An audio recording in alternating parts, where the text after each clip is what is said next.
Hi, I'm Carrie Cassidy from Project Camelot, and I'm very pleased to be here with Ashayana Dean. And basically, I think I'm going to let you do your own introduction as to who you are and some of your background.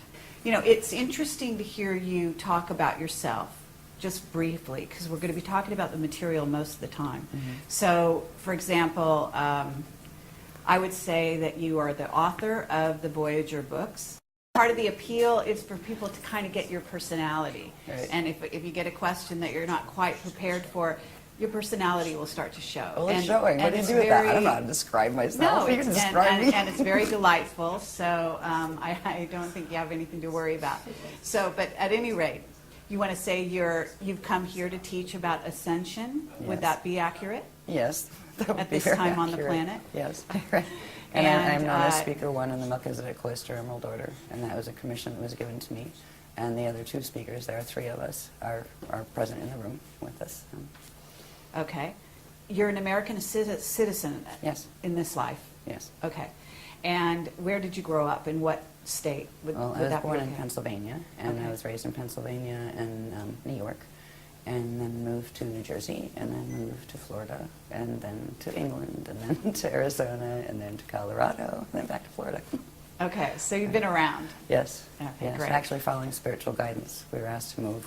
Once it was past the childhood and adolescent times, the moves were following what I was advised to do by the Guardian Alliance. Okay, wonderful.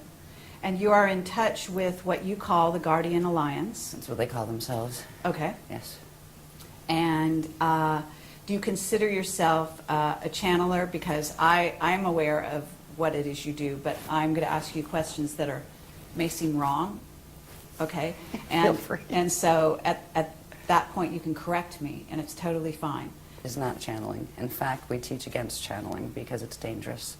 It is a process of electronic data streaming that it's quite sophisticated, but it doesn't work like channeling. Channeling involves literally another entity coming in and sharing a body with you, and that is not permitted in our teachings because it can actually damage your DNA.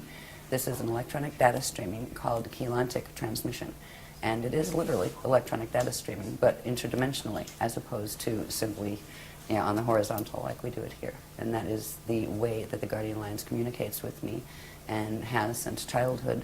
But they have also, in my younger years, I had both negative abductions with negative groups of visitors, and it was the Guardian Alliance that actually rescued me from those situations. And I learned a lot about why I had the experiences. It had to do with the contract I came in with, that it takes most people quite a few years to wake up and realize what they came in to do, what they birthed in to do. And that was why I had the issues with the with Zetas and things like that when I was in my younger years. By the time I was 12, the Guardians had begun teaching me for the commission that I later learned what it was for Speaker 1 for the Melchizedek Cloister Emerald Order.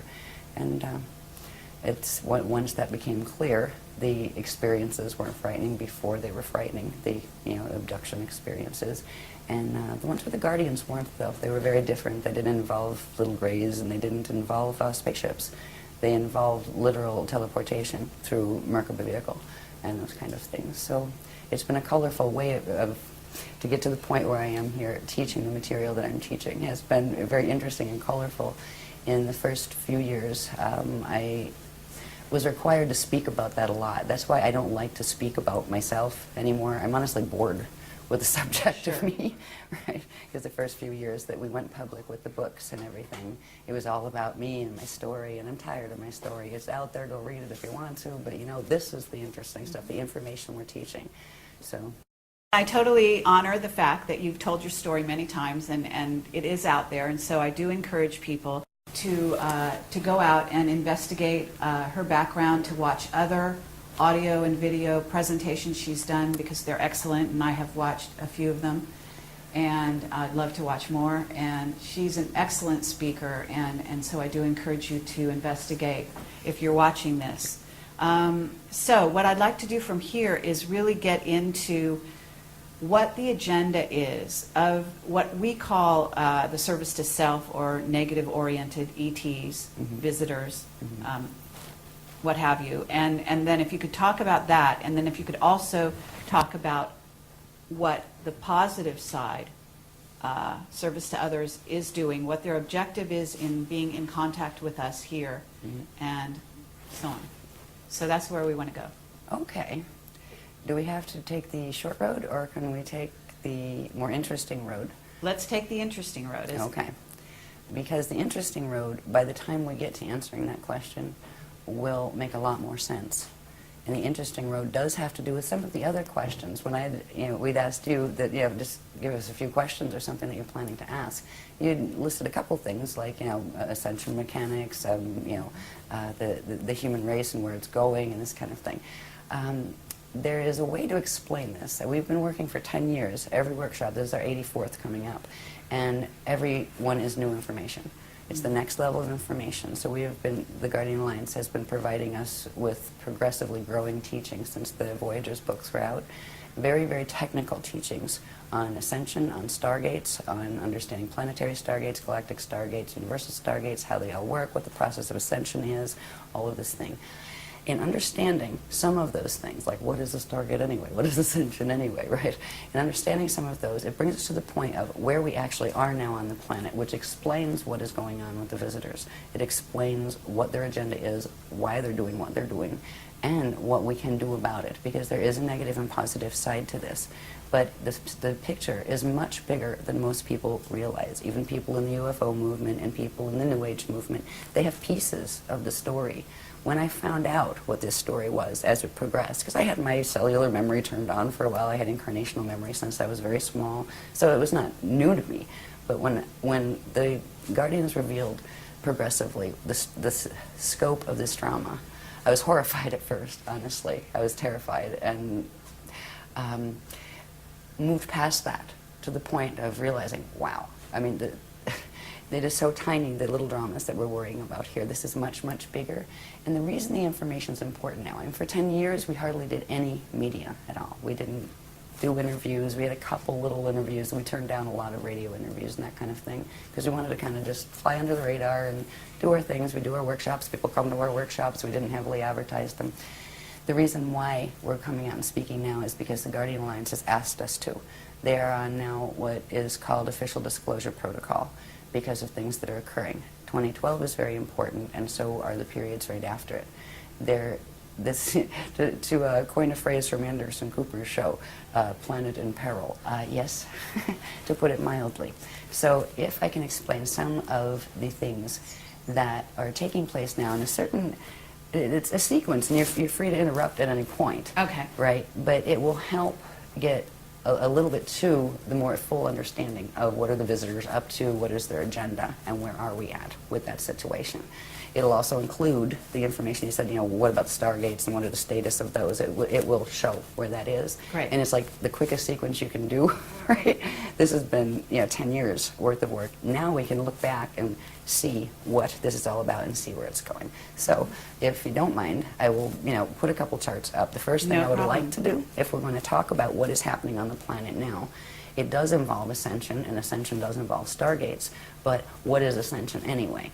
There's a quick way to explain this, and it has to do with graphs. And I use graphs because, seriously, pictures paint 1,000 words. If it hadn't been, and all of these graphs are literally transmitted from the Guardian Alliance, and I take them down by hand, and because I don't have computer art skills, so they've all been done in black and white form, and then thanks to a team of volunteers, they put a lot of work into putting them into computer, finishing, so they're decent, most of them are. You can tell the ones that are still the ones I did on a photocopier, with a photocopier. But this one this particular diagram, and also I will qualify these by saying you're going to see diagrams that are one out of, there might have been 50 diagrams in that series explaining every piece of how that worked, what it is, the structure of it, and all of this. I'm just going to show certain diagrams that will show structure, because structure is important. Science here is getting into quantum physics and all of those things, and oh, maybe there's dark matter and all these wonderful maybes. There is a whole order of these things. Yes, there's dark matter. Yes, quantum physics are real, but they have no idea the structures that are involved. This is not a haphazard cosmos or universe. Some of these things, if you're going to understand what ascension is, you need to understand what context it's happening in, and that's why the Guardians gave us the context in the first place. In the early days, they taught us about 15-dimensional physics, and that's not meaning there's only 15 dimensions. Dimensions run in sets of 15, and there are many, many, many different sets of 15-dimensional matrices that have a particular order that form galaxies, universes, cosmoses, plural. It is a multi-cosmos, not just a multiverse. Now, when you think of ascension and stargates that you ascend through, it implies there is an order of stargates within these greater structures. So I will show you this diagram Let me first. ask you where the diagrams came from. In other words, are you getting, you say you're getting this sort of a data stream electronically, and when you say that, I am assuming that you're visualizing, maybe you're getting a No, visualization. I just see them. Okay. Yeah. And then how do you transfer them onto the paper? How do you draw them? Really? Okay. I'm known as the whiteout queen. Because a lot of times they'll come down, like one diagram like this, that's all like, looks like a single thing. There'll Very be like intricate. 6 different images on it. Wow. And like 20 different layers. Okay. And I call it a pullback process, where the whole big thing comes down in one data stream that it might take me like 6 hours just focus completely on one, getting it all down. And that's even without the words and labels and arrows and stuff. That's just Okay. getting the shapes and structure. Then we'll pull them out, right? Where I'll make photocopies and white out that part, and then you got that one, white out this part, then you have that one, and you might have like a series of 10 of them out of the one that came in. So it's almost like what do they call those files where they condense everything? Zip file, yeah. So it comes in like a zip Okay, file, I hear and when you. it opens, there's a lot of heat involved, actually. You can feel the DNA activation. It comes through, the chakras activate, and there's like this heat field around me when it's coming through. Or sometimes, depending on the line, because there's different lines, different ones, different levels of the Guardian Alliance communicate, from different places, and some of the lines come in cold, like shiver, some of them come in hot. So Okay. some of them carry the images, and that's where the images are coming from. And at this point, there are thousands of them. There are thousands of intricate diagrams that Fabulous. come Okay. in this Yeah, way. that's great. All right. This one, for instance, this is part of a huge series now, and this is a very simple one. As you'll see in some later ones, it grows. If we can think of this, I wanted to use this as a very simple way to explain what ascension is. Ascension is about evolution. It's actually about re-evolution. The Guardians refer to it as re-evolutionary determinism. Yes, there is a predetermined framework of creation within which creation occurs, but you have free will within that framework. And you start out as part of the whole. They refer to it as the God Source consciousness field. And from that place, you can enter into material experience that is all taking place within that God Source consciousness field. There is no place outside of God. All of this takes place within the body of the consciousness of God's Source. They consider the structures in which and through which matter materializes and forms and identities individuate. They consider that part of the manifest body of God's Source, and they're talking about the cosmoses being the manifest body. And there is a field of just pure cognition that is beyond that. It is eternal, it is always aware. Time as we know it in linear form is just not a reality there, but it's understood as an experiential quality within the framework of materialization. So in that context of understanding a little bit about how we look at God and the concept of God, yes, there is one. It's not some big father dude on with a big white beard that's going to send you to hell if you're bad, right?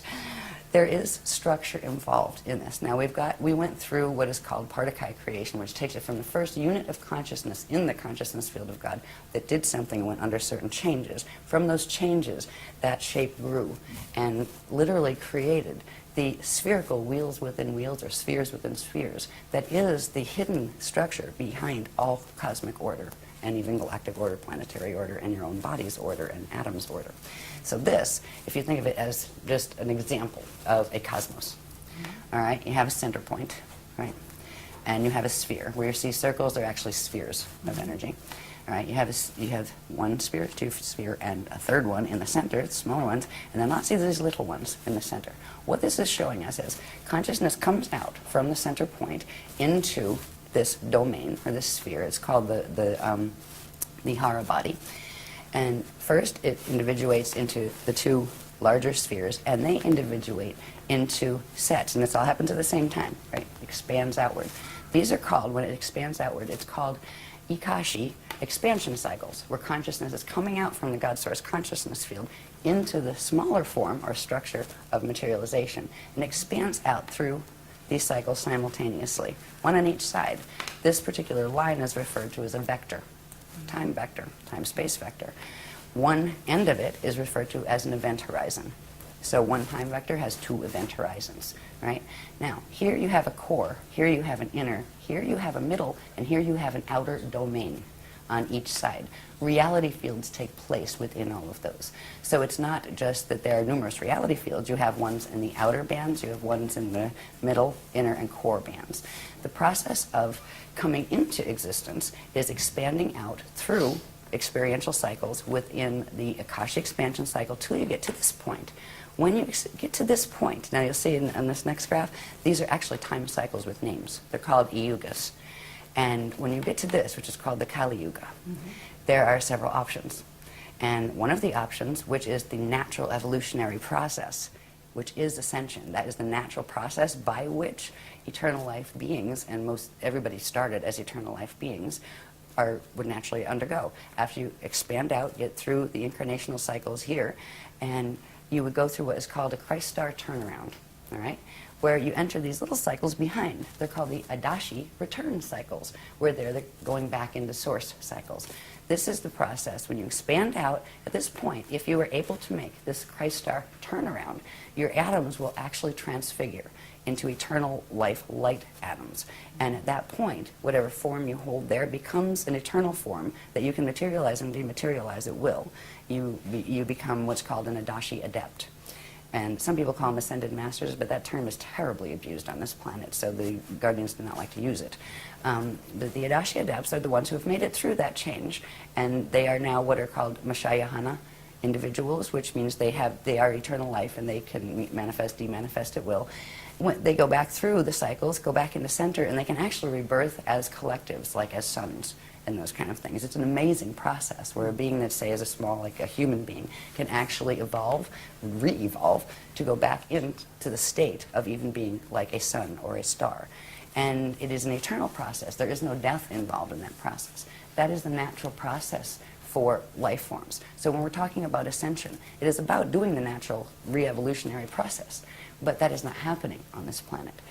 When we get to this point of the Kali Yuga expansion, there are other things that can happen too. There are certain qualities about the science of ascension that are very, very much about physics. Right? And there are consequences in physics. If things are not working well on a planet, it affects the body of the people who live on it, and the animals who live on it, and the plants who live on it. And if certain things are not working well in the body, the DNA does not function properly, the body will not produce the chemicals, and a particular one called celestaline that is required in order to allow the atoms to merge with their antiparticles without annihilating. That allows particle and antiparticle to come together. They shift angular rotation of particle spin, and you can literally turn into a radiation wave. And that's what it means actually to go into full Merkaba and be able to go through gates. That is the process by which you go through stargates. So if we talk about ascension, it is the natural process of being able to expand out. We were out in the Kali Yuga cycles, finally we're out here.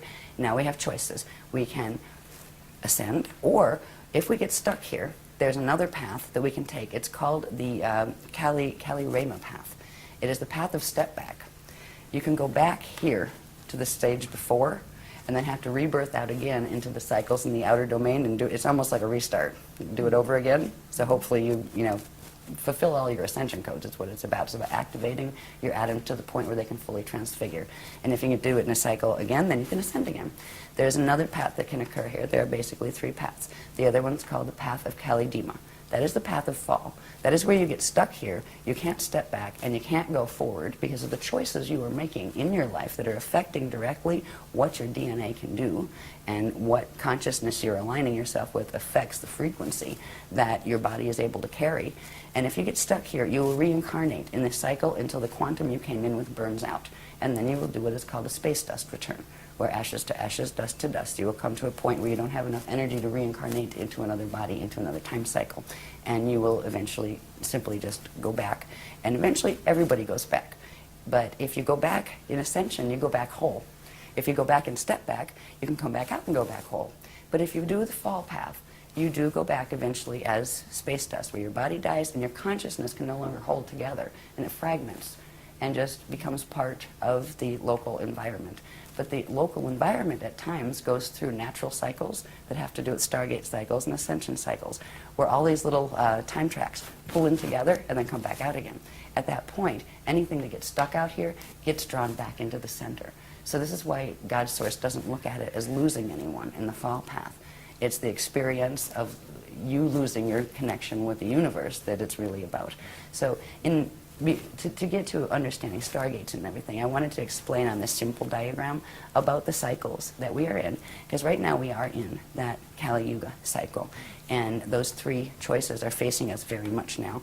And more than they might usually, because this planet is in the middle of a drama that people here have forgotten, but they knew during the Atlantean periods. They knew 10,000 years ago what was happening here, and we have forgotten that knowledge. So anyway, let's go to the next diagram. If I spend this long on every one, we're going to be here for 6 years. Yeah. No, that's actually very helpful, and I think that was very clear. So, Sorry about the cough. thank you. That's okay. No problem. This next one is just a little bit similar to that one. Is showing the structure of that one a little more clearly. The reason I'm showing you this is just for down the bottom here. I'm not going to read them all or anything, but the detail level that we're giving. Each of these different states, we've talked about the core and the inner, the middle, and the outer domains of reality, within which reality takes place, right? They each have a different state of matter, a different type of matter, a different density level of matter, and different states of consciousness that go with them. So I just wanted to point that out. So when we see this diagram, we're seeing the three, the Kalihara, it's called the Kalihara system, and we have the Hara bodies, and the space-time structures within the Hara body. So these are large energy structures that you don't see, and you don't even see these. You don't see, you're not walking around in your field counting your little balls, right? But they're there. This structure, the cosmos is created with this structure, but it's much more complex. But when you see it, it implies structure, but also time and evolution. And that is a good way to show the ascension process, where it is you expand out, you go through experiences in the time levels of the time matrix, and then come back in through the Adashi return cycles. So the word Adashi, for instance, is something that is special to us, because we are following the path of Adashi, the path of Christ our return. When I use the word Christar, by the way, or any of the words like Christ, or anything like that, we spell it with a K. It's either K-R-I-S-T, sometimes we use shorthand, or K-R-Y-S-T. There's a reason for that. It's not because we're basing everything on the Bible or anything like that, nothing against the Bible, but it's spelled with a K because that's how it originally was, and what it refers to there's 7 syllables to it. We often will just shorten it to 5. It's the first 7 audible sound tones of creation, and they are ka, ra, ya, sa, ta, ha, la. And we often just shorten it to, ka, ya, ra, sa, ta, Christ, right? So that's where we use the word Christ. It has to do with the sound tones, the vibrations, the first audible sound tones when we get into first particle creation. Before all these structures occur in the cosmos, there are certain things that happen on a very, very, very nano-micro level that the first what would be audible sounds or audible vibrations, and that is why we use that word Christ. So that's where it's coming from. It's not saying, we're Christian, that's which means we're not this and we're not that and we're not the other thing. It's something that belongs to everyone, in every language. So anyway, that's just another version of showing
each one of those would have a line running down it that comes out the other side, right? Each would be a vector line. So you're not just dealing with one vector where you have two event horizons. You're dealing with sets of 6 vectors that form 12 event horizons. And there's more than that too, but that's the ones you can see in this diagram. The spirit body structure is built on this particular structure. And these flows here, you have some of the outer flows that are called the lotus flows, those later ones in the pink. And then these little things that you can see part of, they actually go all the way down to the core, but then there's another layer of them here and another here. These are called the core flows, or the Navajo flows. The Navajo word has to do with a particular part of the creation cycle that is the first word where the Partakai units, which are the first units of consciousness that materialize, are actually born. It's a word that has to do with the Navajo cycles. So these are called the Navajo core flows. This has to do with stargates. All right, the next one will show you these stargates. Take the circle away and the ball structures away, and just look at the flows here. Again, we have those outer petals, we call them the lotus petals, we call this a living lotus. Okay. Right, and these are the natural core flows of an eternal life creation, which means energy flows out, but it also turns around and comes back. It just doesn't flow out and expand until it destroys itself and burns itself out. That's what science is watching happen to this universe, because it's not functioning normally in a global galaxy. Anyway, stargates. These structures, these flows, now this applies to a cosmos, it applies to a galaxy, it applies to a planet. The planet has a structure like this, and it applies to our bodies as individuals. It applies to atoms, actually. They have the little own structure of this. Each one of these core structures, core flows, represents a stargate that has particular structure. When you look at it on a planetary level, they are literally points on the planet that interface with these energy flow systems that connect into core. And under certain conditions, they activate and they literally allow space, time, and matter to turn into radiation and pop up somewhere else.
That Templar is messed up, you're going to have a problem with the stuff on the planet. And your body will reflect whatever distortion is in the planet. That's why people right now die on this planet and don't ascend instead.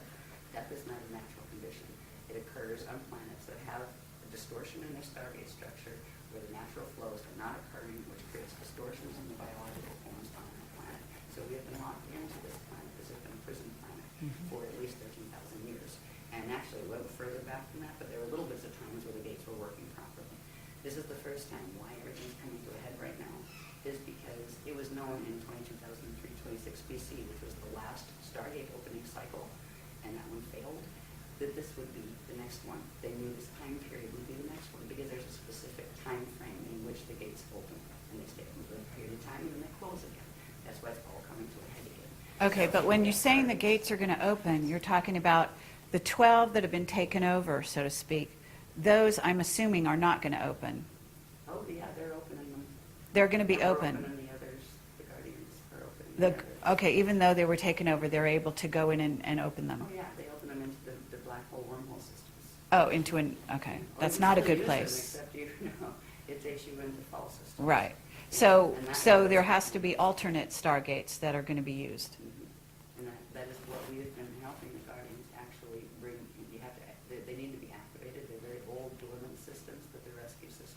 Okay. And at this point, the reason why the Guardians are even speaking publicly about this information in interviews is because I think it was March 25th of 2007, something occurred in the solar system that just shut the program down. We are on the 200-year evac program, period. And that's it. The gates are closing permanently. The gates are closing in this galaxy permanently in 200 years. When you say something happened in the galaxy, can you explain a little more? I'll get to that. Okay. Yeah, Okay, great. Some other diagrams for that one, yeah. This is looking at one of those core flows, just its structure, and there's a pillar, a chamber inside of this. There's Merkaba fields that activate, which we'll do a little later if you want to see some of those pictures. Mm-hmm. But this is one of the Navajo core flow gates. Now, the other ones that I've shown on here that look like the lotus petals, they're usually the flows that when a stellar activation cycle happens, they're usually the only ones that open because they will take you to the next density level up or even 2 densities down. They'll give you vertical ascension, but not diagonal or going back in and back out again. They're very limited actually in their capacity, but you can still ascend through them. When the planet, and the only time they open is if they are seeding a new race on the planet or if they are evacuating a race on the planet. And these core gates are opening on the planet because this is an evacuation. We have a 200-year warning because something happened with the sun that it's not going to be, one's not going to be able to live on this planet by about 2976.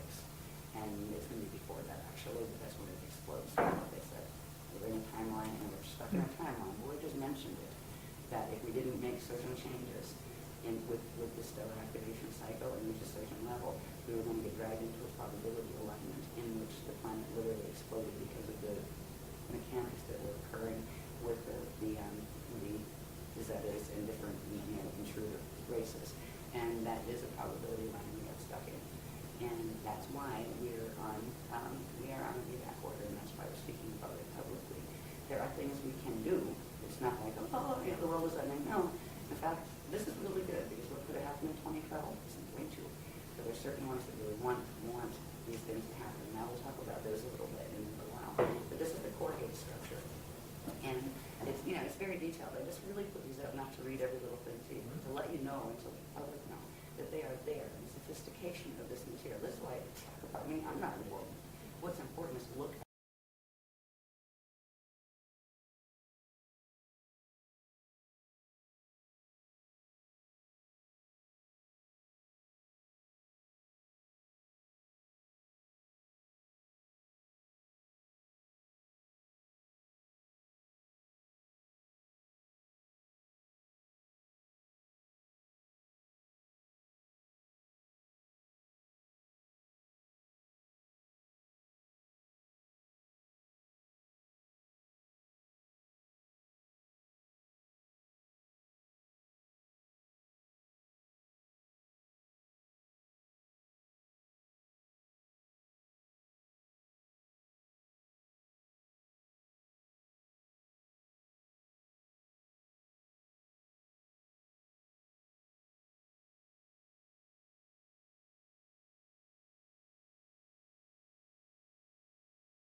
And that is why the intervention is happening. That is why now they have core gates are being opened. Because we didn't stand a chance in this one. There was planned by, let's just say, the negative ETs and visitors, that there were 5 other occasions that extinctions were launched on this planet. They were before the humans were on it. This was going to be the 6th extinction, and it was scheduled for 2012. And because of what the Guardians are doing, that is not going to happen. We're not fighting with anyone. We're standing. And we're standing in the frequency as the Christ, and we are being taught Masters, Templar, and Mechanics to be able to assist them with the ground crew. Just like on the other side, they have what we call the Megatronic crew that are working the Atlantean Death Star Merkaba stuff that is what runs through the wormholes. There's a whole bunch of people running around thinking they're doing ascension. Yes, They aren't. And exactly. that is what is heartbreaking. Yes. When I started to go public with the Guardian TV, it's like, oh, great, it's going to be great, the New Age movement, and everybody, we're going to love each other. Oh, my God. I ended up like the black sheep in the narration movement. Why? Because we exposed the teachings of Thoth. Not many of the people here. We exposed the records. Thoth broke the Emerald Covenant way back in the Atlantean period, stole one of the CDB plates, took the knowledge from it, and created the Emerald Tablets of Thoth, which had a bunch of mechanics that were the Death Star mechanics. He helped them to take over, and he still is. Okay. Because that being is still in existence. He pops back and forth. He can travel through time in this little Death Star Merkaba. But it wasn't just Thoth. There's a whole bunch of them.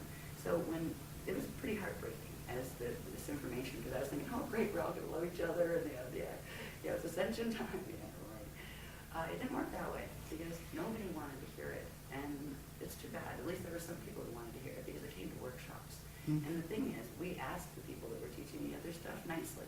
So why don't we just have a public discussion about it? Seriously, we'll each put up half of the room cost and invite free to the public. And just let's discuss the topics, the issues. They wouldn't, but what they started to do was blackball me behind the back at the workshops, tell people be afraid of me, tell them, oh, you'll die if you use your Merkaba that way. They have more Merkaba mechanics than they could dream about. They couldn't touch the stuff with a 10-foot pole. That's why they wouldn't even take on the challenge of, come, let's talk about it. Let's talk about the history. That you say, well, it's this or that, but these mechanics are indisputable because they don't have the things that link them together. The Guardians showed us all of these different things, sacred geometry, how it fit, not just, oh, here it's a this. What is a that? What does it mean? How does it connect to the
And if there's a way that you can also talk about the distinctions so that they can be aware, like if you get this, you might want to question more the path you're on.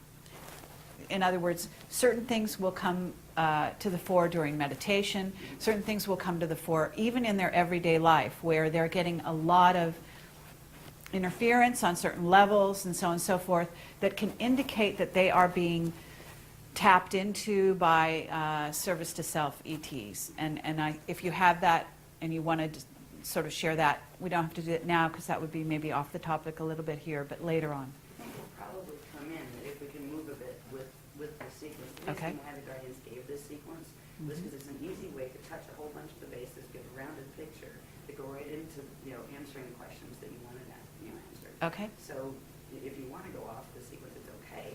But No, let's go with this. And also, just one other thing, that you're saying we got this information and you're talking about yourself. Are you talking about other members of your group also getting this information?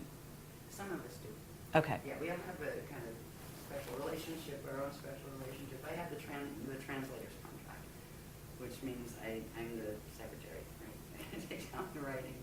But even like the other speakers have a rapport also with Okay. Guardians, and a number of people in the groups have developed a rapport with them as well.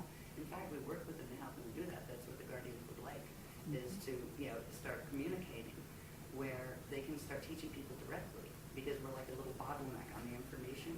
It's only given through the workshops and that kind of thing. Right. Yeah, so I talk about it as we, not that I'm a plural, but that there's a bunch of people that are interacting with the Guardians directly.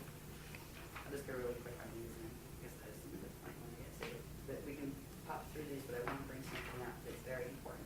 As far as telling the difference between some of the teachings too, this in general is just showing basic Stargate structure, like how they work. When you have the core gates we saw before, these are what happen when you have those other flows that happen, the lotus petal flows. When you have the Stargate area, you have two vortices of energy, one electrical and magnetic, and when they activate in the center, they come together, and one goes down, one goes up, and they form what's called the Bivector Merkaba field. Right? And that Merkaba field is, what does it mean?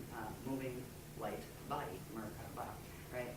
The Merkaba field is the field that actually, if it's around you, if it's a natural one that occurs around you, it's also occurring within you, and that is what allows your atoms to bond with an antiparticle and transmute and transfigure so they can go through gates. So this is basic Stargate structure as far as the Amente gates are structured on this structure and those kind of things. There's more to that. This is the Merkaba part.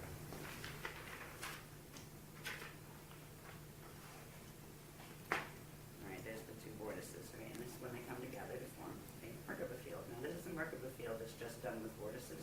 These get more specific where they have fins, where they're actually like three-sided pyramids that move through each other. But I just wanted to see the basic structure of when Stargates activate these Merkaba fields, which are vortex fields, activate within them and also within your body and around your atoms and in your atoms. This thing here is something that I would like to point out. This is called a Kathara grid, light, sound, one, Kathara. It is literally the radiation template upon which everything in the eternal life systems are structured. It is the first creation template, and it has very, very specific proportions. Some people say, oh, it's a tree of life, but actually, if you look at it, it isn't. It's actually the tree of eternal life. When you see something that is different than this, say it has maybe 10 of these centers instead of 12, right? It says 12. Or maybe it's longer and skinnier, or it doesn't have the lines in the same way. What that is a twisted radiation creation template. And it's passed off as a tree of life, some in certain teachings. It's actually the tree of artificial life. It goes with what's called the Death Star, Atlantean Merkaba mechanics, Metatronic mechanics. This is the natural structure of what is called a Cathara grid. And in a minute, you see how important this is, because literally the structure of the cosmos, of stargates, but all of the structure we saw a little bit of with the circle, the spheres, right? Wherever you see a sphere, it implies we call these the bones. You have bones and balls. The bones are the radiation template that is built on a Cathara grid. And Cathara grid will always have these proportions, but very specific proportions in relation to each other. And that is a living template. And that template and the structures built upon it will be living. Our body structure, we have one that runs through our body that right now is very mutated because of the planet, and we'll see that a little bit of that later. But we are moving to reactivate the natural imprint. So the Cathara grid I wanted you to see because it will help you understand the maps. You're going to understand stargates and wonder where, okay, if I ascend, where am I going? Right? Seriously, if you're going to leave out of where are you going? Do you even have a clue as to what the choices are? They've shown us where these maps go. This is the beginning of understanding maps.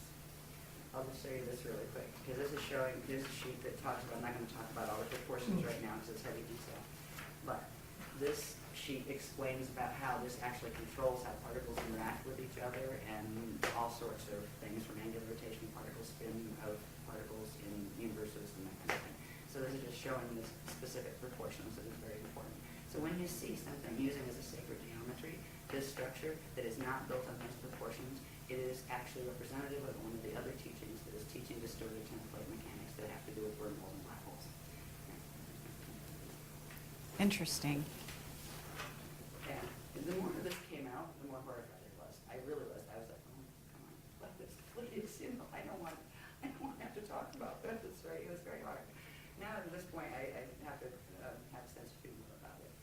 And whereas, okay, so I am the bride of the New Age movement, whatever. Somebody has got to let people know about this. That's why I still do, because it makes more sense than the other stuff that's being taught.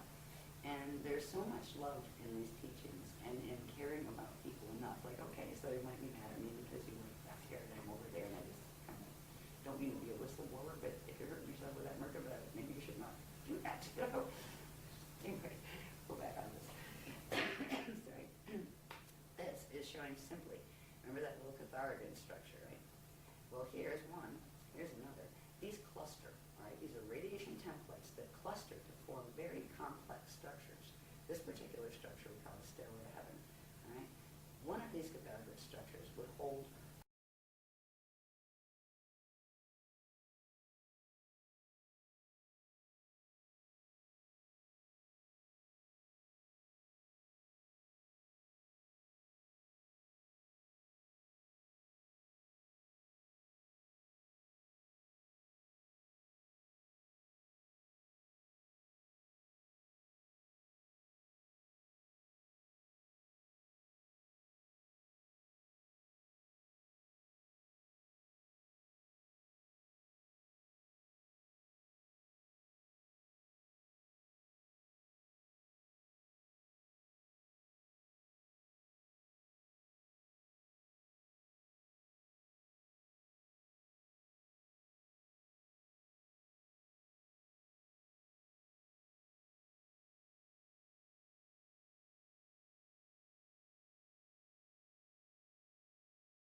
body. Now, our own personal anatomy has these levels to it. All right, they connect to those levels of the cosmos that we were born into. And full ascension is actually turning back on in our atomic structure all of the frequencies involved with all of those spaces. So we're down here in the Vecca world. The next thing is we have to move up into the Eka, and then from the this is the long way to ascend, by the way. That's when the gates are working well. So the normal way for ascension would be you would work your way through re-evolution through the Vecca system up the densities. We're in density 1 here, we work up to density 4, then we get to the Eka level, and you're growing and getting lighter, and your matter's less dense, and you're getting more control over it, and you're getting more consciousness, more God consciousness and that kind of thing. And then you would work to the Akasha level, and then you would work to the Akasha A level, and then the Akasha A level until you got up here. At any one of those points, you could experience the Christ star turnaround, and it would take you to the next level, right? Then there's the quick way to ascend, when it's a evac, it was an evac situation, and that's what we have, where these are called harmonic gate systems. It implies that it's built on a system of dimensional harmonics, which means you have to take them in sequence harmonically one by one. It's the slow train. There's something called the transharmonic continuum.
But right now we're in the Milky Way, which is a fallen planet, part of it.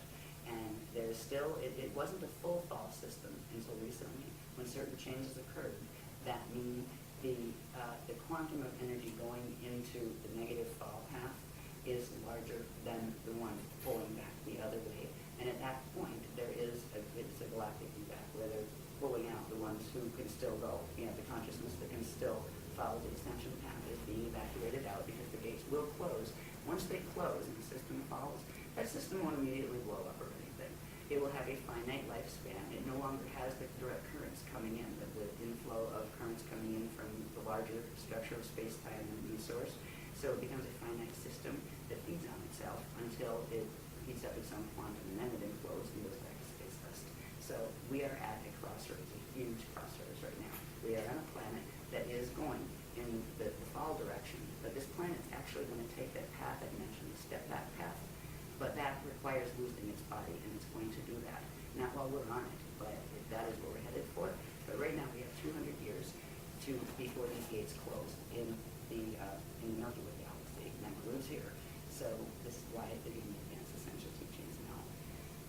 It's like crazy people like me come out and talk about them. Okay. Yeah. We can do the dictionary. No, I mean, I expect people, it's good if they go, what did she talk about there? I don't get it, or go investigate. You see, we're not here to answer all their questions, actually. Investigation is getting involved. And if they get involved, they learn. And then it becomes part of them. So it's okay. The structures, when I'm showing things like the structures, these are structures that are not known out here yet. They have words that describe them. They have names for that structure. That's a Hara body, or that's a Yucatista body, right? Or that's a Vecca, and that's an Eka. These are part of the actual templates of the layers of creation going all the way back up into expansion into God's source consciousness field. They are the literal bones of our space-time orientation. So they are time references. When I talk about a Vecca system, that is down here, closer to where we are in a Vecca system, right? When you get up to the next level of ascension, there is the Eka system, which is at the core of four.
I would put this way, in relation to Kabbalah, or the Bible, or the Quran, or any of the texts that are out there. There are elements of truth, all of which came from the original teachings that were on this planet. There were 12 legions of the Christ, 12 bodies of teachings that went with the CBD place. There are pieces of those that have wound up in the religions of today, and there are distortions in all of them as well, which means they all carry a mixed path. Okay.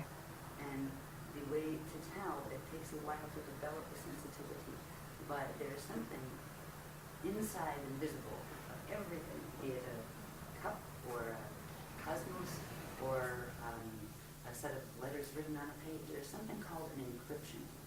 An encryption is a very specific radiation signature that is underlined in the dark matter temperature. When you get to a certain point in DNA activations, which sensitize your inner senses in your body, you can know with direct cognition.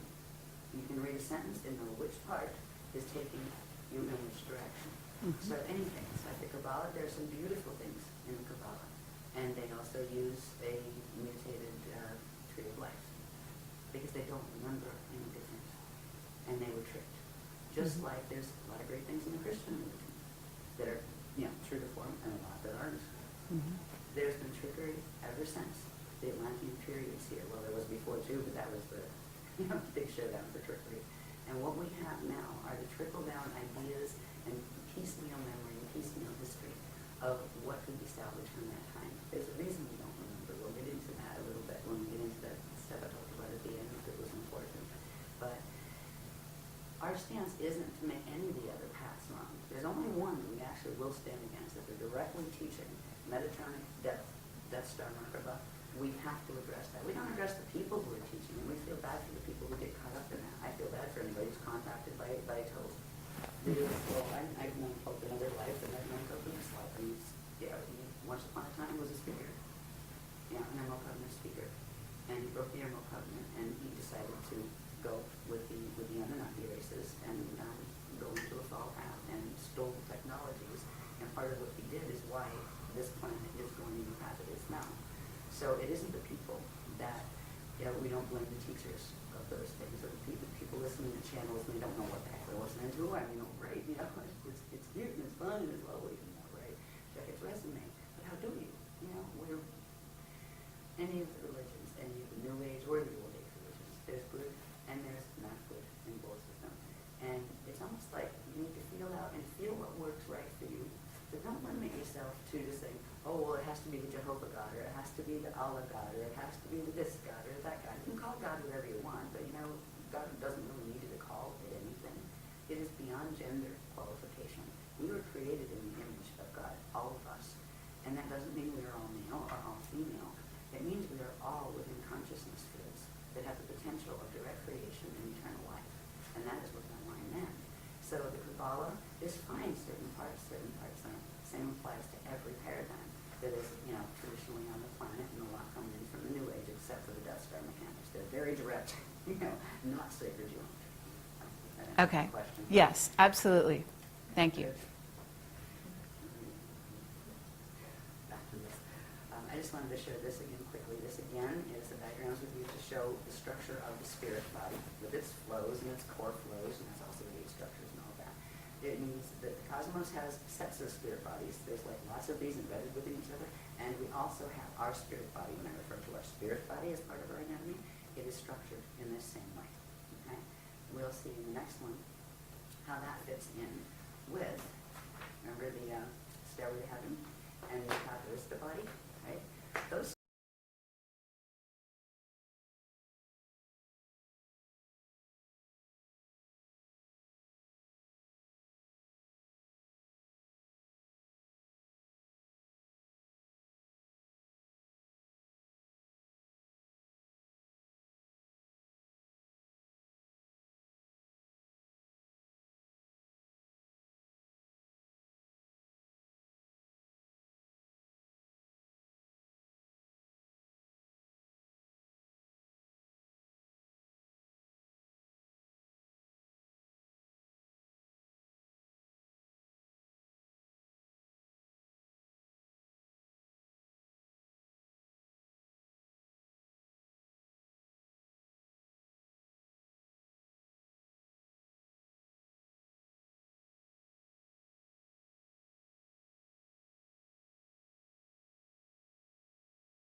because we're actually M31 galaxy, but we're a part that's twisted off but still connected to it energetically.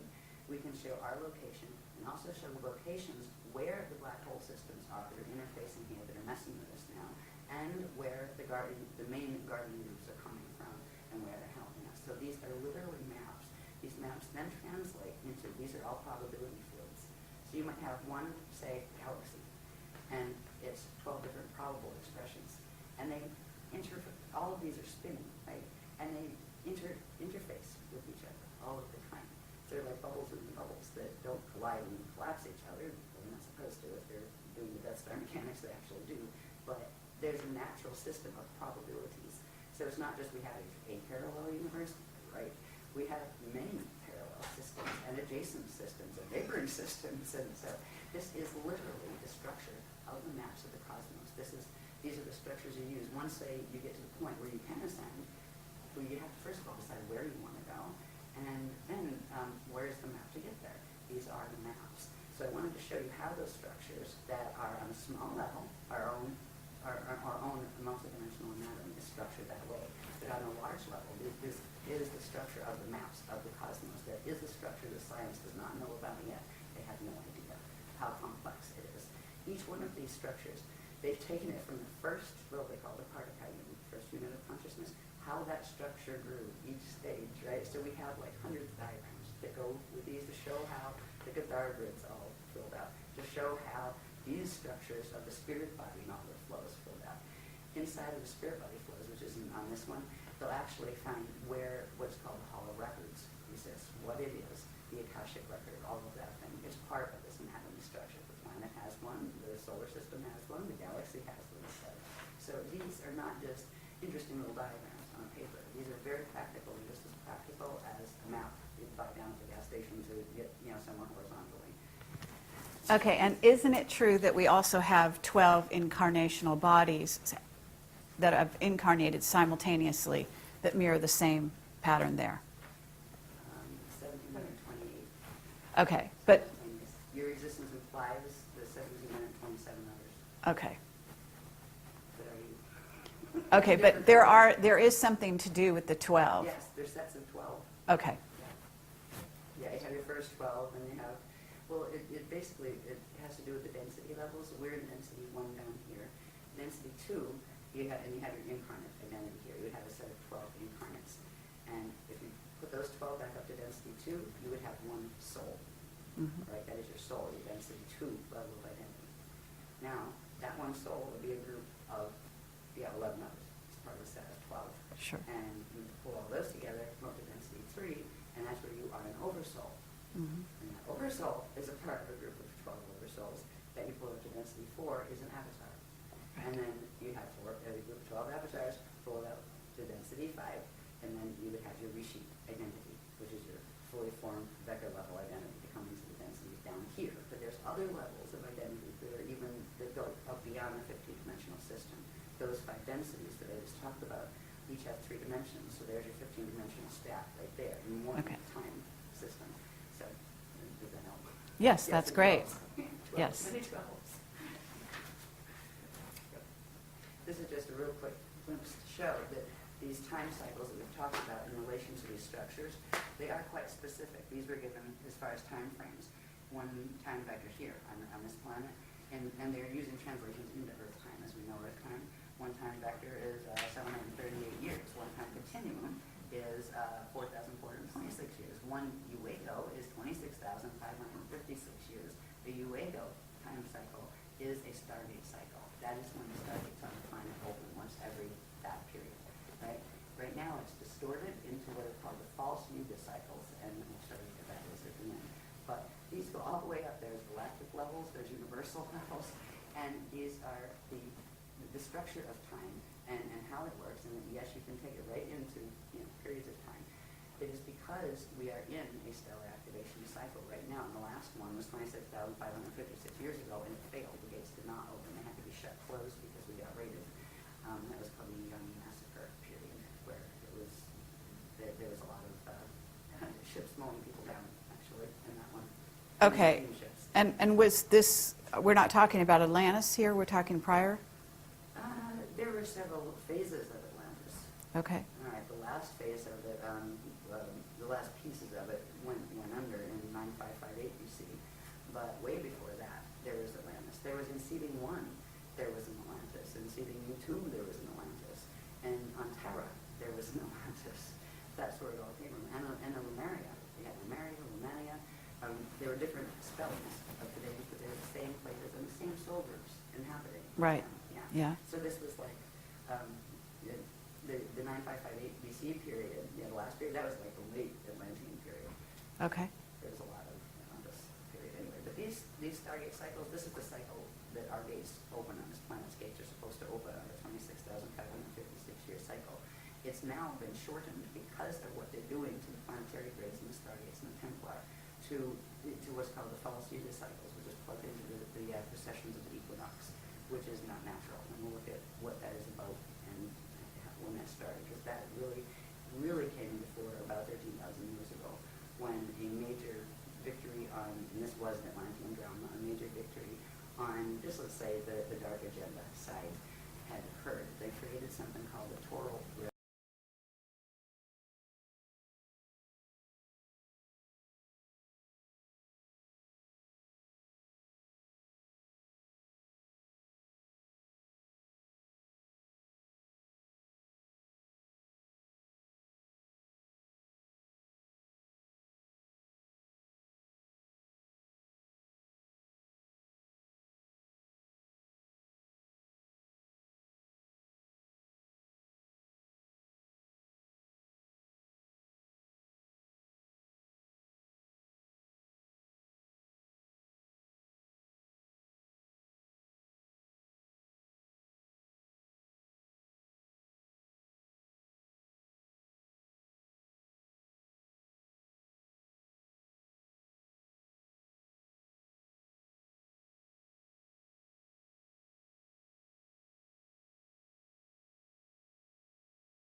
Go somewhere else. Okay, I don't know. Sometimes it'll happen. I'll let you see that. I don't have to let you see that, but I did.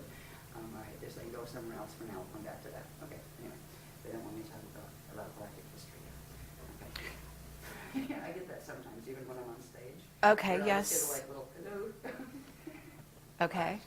Why are you saying, what is their motivation? And if you want to put this question off till later, we can do that. But what you're saying, they were after Earth. They were after Earth, and they were after it because of its connection with the larger universe. So why? What is their motivation for taking us down, for closing it off and making it a finite system? Right. What is the core objective?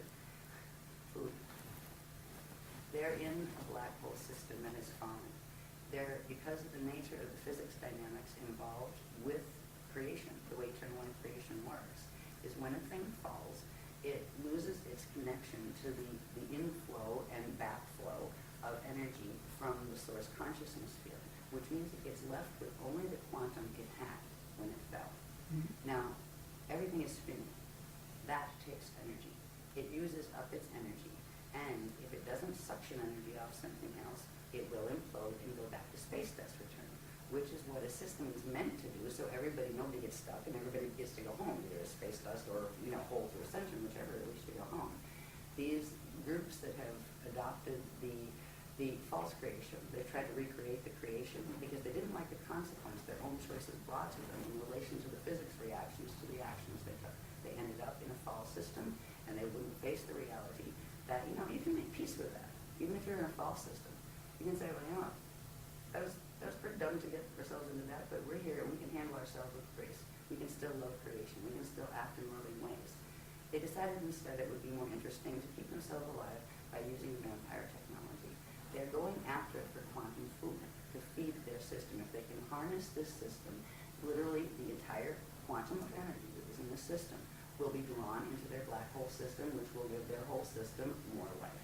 So they're postponing the inevitable, but they keep using these technologies to do that, and they prey on living systems. But there is a point in time where that backfires, and they're getting very close to that point too. So that is the core motivation. Okay. It's not that anybody's mad at anybody else. They're fighting over this toy or that toy. They're fighting over survival, and they feel that they have to kill the living systems in order to have that energy as food, period. And that becomes the most important obsession for them. And it is a twisted thinking. When a being gets that far into the evolution, where it really has no remorse, they don't have what you call emotional bodies like we do anymore. They don't care. They just take. Mm-hmm. And they don't care about it. They don't think about that.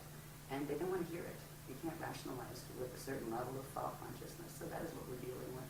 And that is why it is a very large story. But it's really not very personal story. It's like, don't take it personally. You take it personally if you're swimming and a shark rips off your leg. Mm-hmm. It's a shark. Sure. You have a leg. It swam by. I mean, you're going to hate the shark. It's just doing what its instinct moves it to do, and that's kind of like what is happening here. So that's how I've been taught to look at it, and I'm at peace with it. I don't like it, but I'm at peace with it in that regard. But I will stand for the things that for me that mean most to me, and I believe in the loving Creator God source field, and I believe in being fair to people, and I believe in telling the truth even if it's hard, and I believe in facing the truth even if you'd rather pretend it wasn't there, and dealing with it and taking it forward from there. So Yes. anyway, those consciousness don't think like that, but that's what it means to me when I say, we stand in the Christ. That's what it means. It's not fighting with these beings. I mean, you can do that, but they're just engaging your energy anyway. But we do have to stand and work the gates here. Somebody has got to take care of the remaining gate potentials here so that consciousness can evacuate outward in the next 200 years that is going on the upward swing.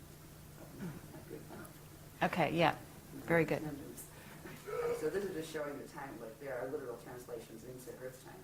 And this would apply, like you could go sit on Venus or something, and then you could translate them into Venus time, which would be different because time has to do with how fast things spin and all of that. Anyway, physics of how long your day is and your sidereal time and all that crazy stuff that I don't like. With all the structures and processes that we've learned that have to do with that structure of the spirit body and its hara centers, which are the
we would not have been able to hold the host. All the gates would have shut except the fall gates, and we would have all been stuck. And it would have, we'd all been extinct in 2012. That was the other side's plan. But we did make the vibration for the Kalihara, which allowed us to pick up into the host, which is called the Crystal River Host. This has to do with a stream of energy currents that are coming in from a matrix that I'll show you later on the maps that are the high level of the Guardian Alliance. They're like the ones that wrote the books originally. They're like the small layers from our matrix. These are massive Messianic beings, and that means they're the eternal life beings, the ones who've gone through the Adashi return cycles, and so anyway, we were able to pick up the host of planet was, where it could anchor those frequencies as long as there's somebody here to anchor it, and that's what our groups have been doing. We are, I mean, our bodies are energy, everybody's bodies are energy, and we're all anchoring something. And right now, the planet, most of it is anchoring the Mediterranean currents. And there's a few people that just because they happen to have the DNA codes that they are connected with the Christ and don't know it, are just going about their little lives but anchoring it, the good currents anyway. But there are, I'm not aware of any other groups that are working at all with the Christian energies as far as the grid works they're doing. So we go around and we do grid work, and very specific grid work. You see these type of diagrams? Well, when we go to do like grid work someplace, we know what a vortex is, right? We know where to go. We know this information. We don't just go, play like planetary guardian like a lot of people do, unfortunately. People that are inadvertently anchoring the negative currents and opening gate sites on the wormhole codes because they don't know because nobody taught them, the difference between them. So anyway, we made this into this cycle, and this is good because if we didn't, it would have been all over by 2012. But we passed the Kalihara cycle. We're in this cycle period right here, right now, which we haven't come to the center point yet. That'll be 2027 when we hit this point in the cycle. There are certain energy changes that take place here, certain accretion cycles. And that means energy coming in cycles, right? These are accretion cycles where energy pulls in to a certain point. There are certain things that happen in each of these stages. So we are right here in this stage. This is the first stage of what's called the Kali Krista cycle. this is what they call this one, the Varda phase.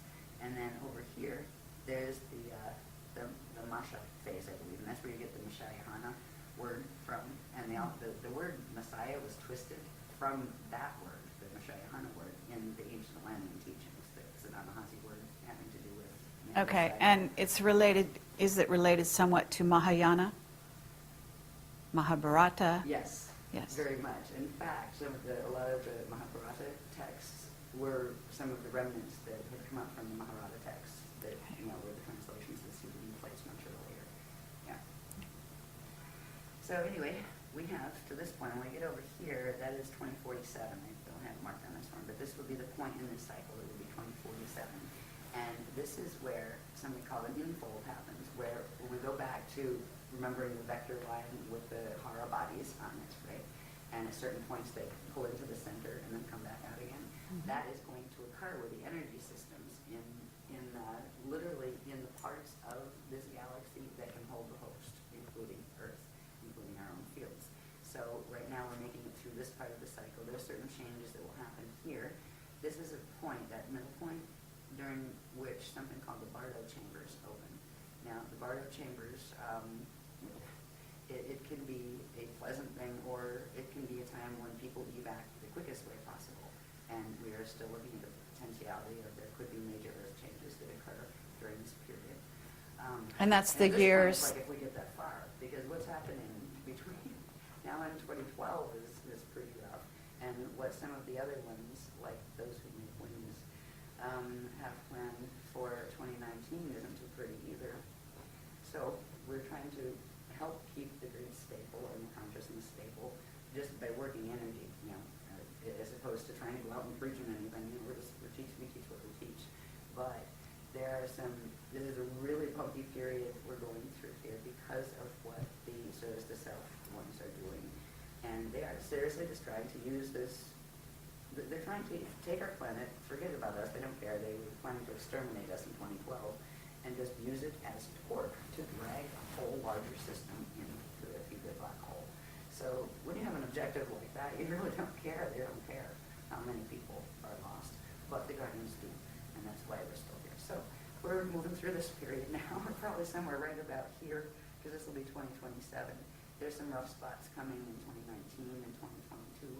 And also we are in the middle, well, not quite the middle, but in March of March 25th, 2007, there were certain things that a particular group of the races called the Borgia that are connected with the Thetans, they can work together if they're on the negative side. They're part of the groups that are fighting over who's going to control this beast machine, that's stuff above here. They did something with the solar gates at the core of the sun, and they forced closed what is called the pranacy. Now, the pranacy has to do with sophisticated anatomy. We all have one, and so do planets and galaxies. When a pranacy closes, it forces the Bardo, and which means it forces this beginning of the death cycle. And our sun is dying as at that point. That doesn't mean it's immediately when we die. There are 15 layers of the dark matter template called the Rasha body that need to separate from the physical matter body. That will be done in 2022.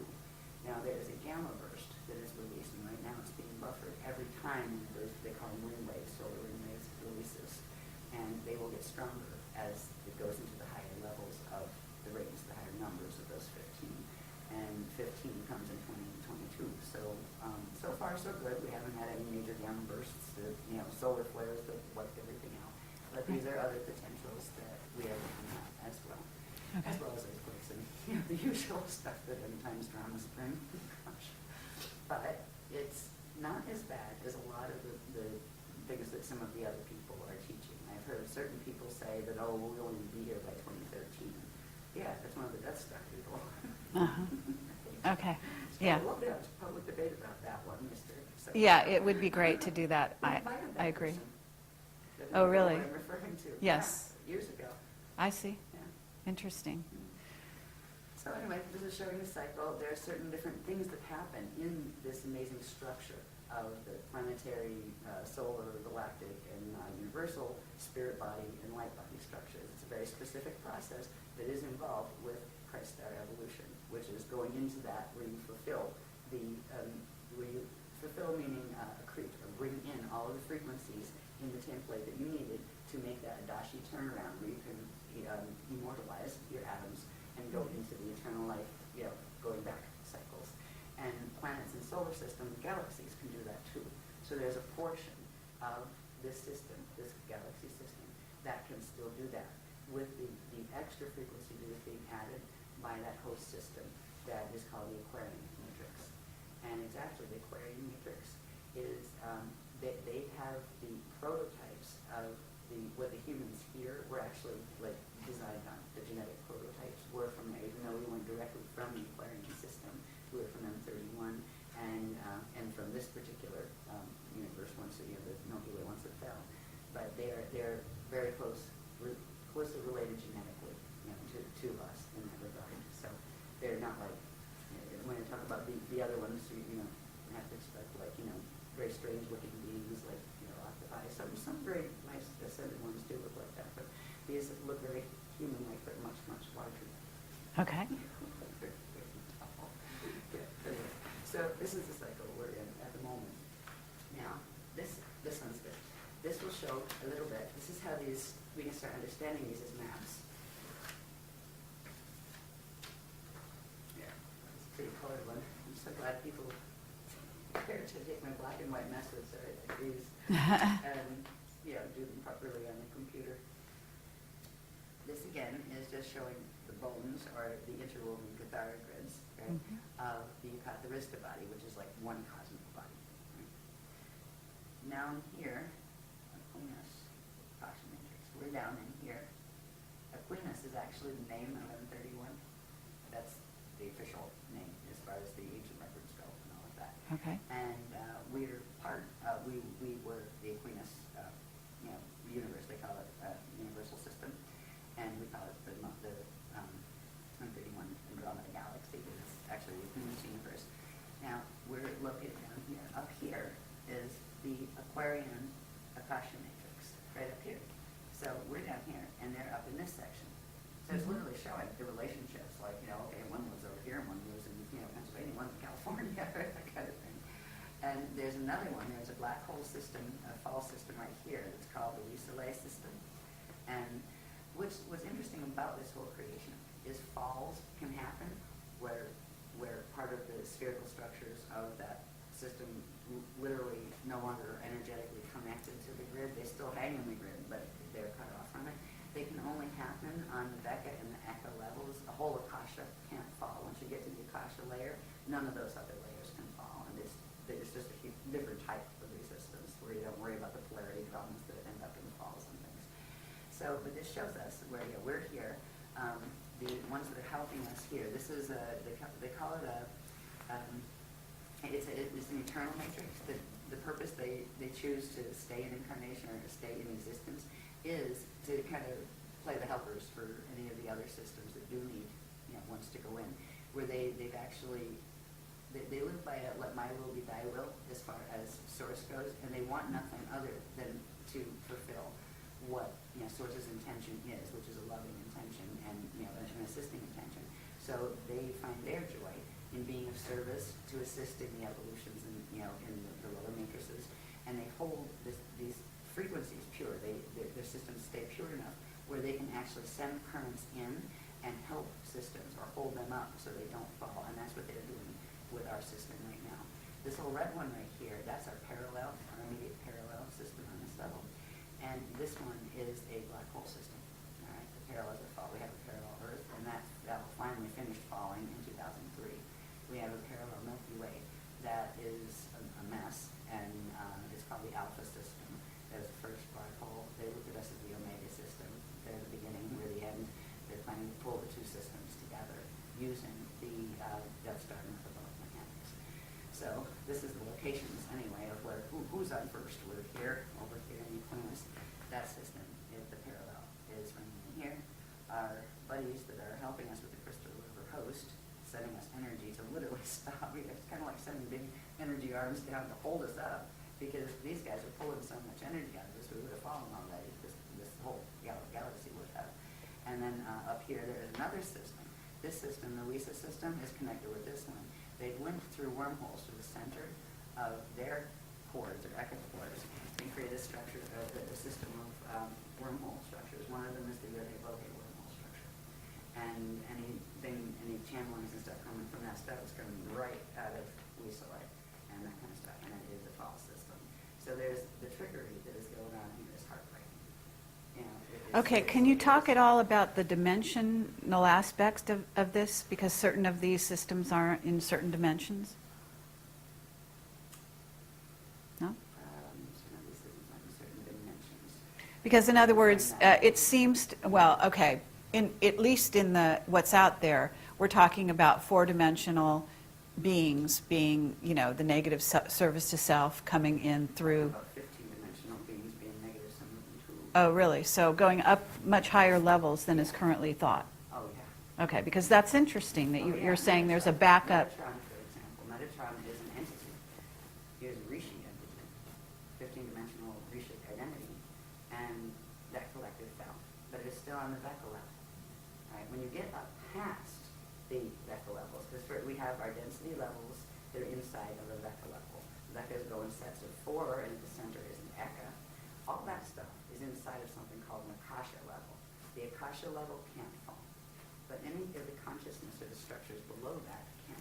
Okay, and what levels of density then are we going down from there? Each set of, each Vecca, each Catharga, let's say, the structures that you saw, each of those has like 4 density and implies the 5th density being crossed through the center.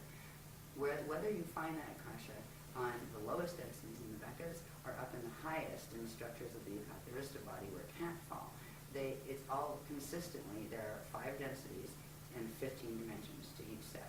There's Okay. different types of matter and different density levels of matter. Some are heavier than others and that kind of thing. So that part is consistent from smallest all the way up to the largest. It is just the fineness or the refinement of matter type changes as you go up into the ones that can't fall.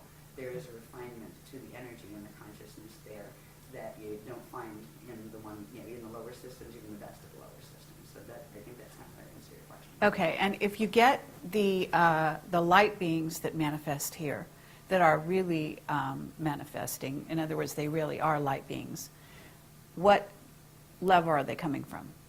Depends. Could be anyone from what level up?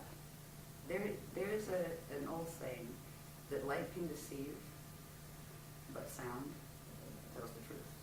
Sound is the vibration, right? Okay. The encryption. Mhm. It's a feel thing. You can have really beautiful light beings that are coming in the form of, that are actually they're called angelics that are coming to mess with you. You can have really, really ugly ascended ones that are really good. They come from many different levels. We are learning to turn ourselves into light. We are the things that they are teaching us now. We're learning first bilocation, next is translocation, and then eventually get to do transmigration, but that requires having certain things where you actually aren't trapped by the planetary time cycles anymore.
Mechanics, and that is called the Shona light field, and it is a dead light field, and it is made of they call it the Vesica Pisces configuration, where it is just 2 light things, together like that, right? Two.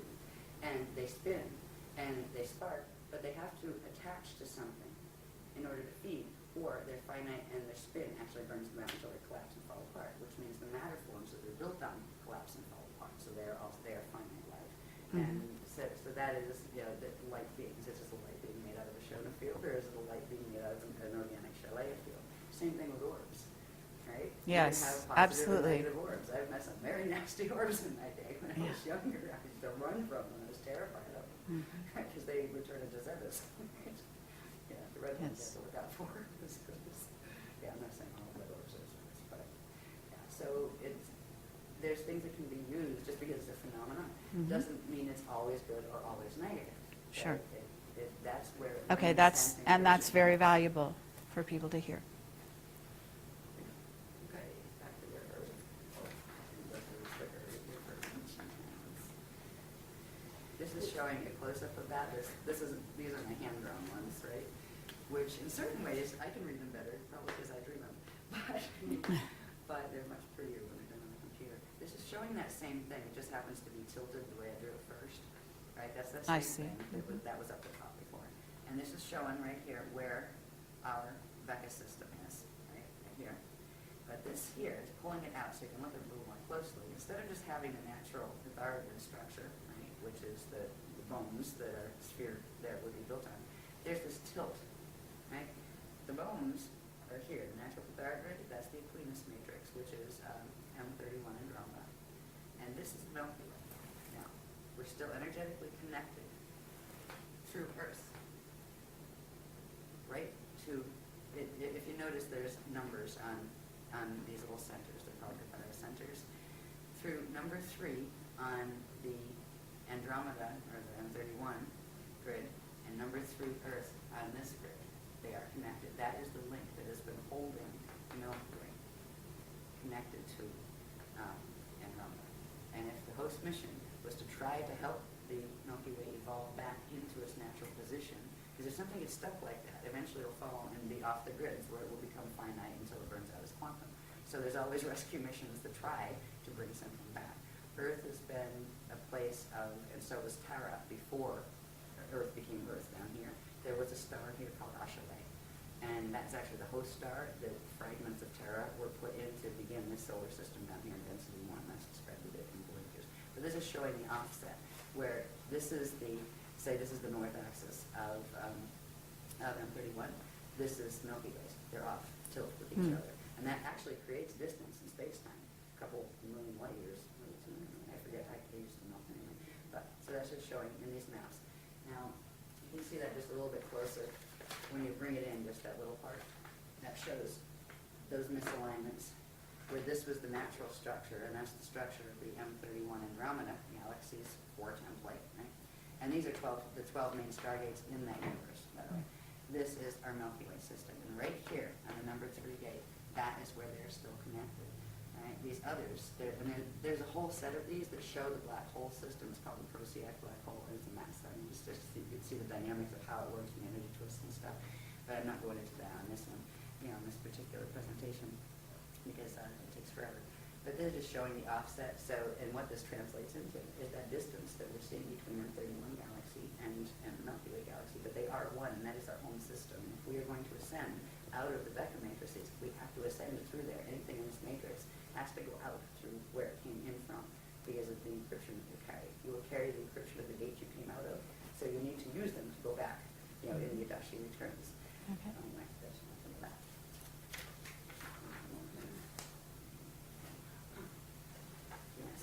Yes, this gives an idea of how this, when you put the probability of the Hara bodies, right, that form the probability sets. And if you see, look in here, we had a whole bunch of these, and Bliss Willis, her and Bob typeset them all the little numbers, so you know which lines, because this becomes important. We actually use drum codes to bring in very specific frequencies by using the numerical coordinates that go with the specific systems we're trying to bring the energy in from to bounce out the ones from the black hole systems that are coming in. I mean, it's quite sophisticated, the technology is pretty short. Oh, okay, very interesting. We're going to beat on drums, right? Beat on it, stomp on the ground, right? You're an energy system, stomp, get the vibration in. But this is showing us the same thing that we were looking at before, where it shows the, you've got the Arista map, right, and we're over here, and now it's showing the probability systems that we're in. So where our little Pythagorean grid is, there's actually, every one of these has a system that looks just like this, but a smaller one, right? And then every one of these inside of that has that. So you have all of these probability systems on each level.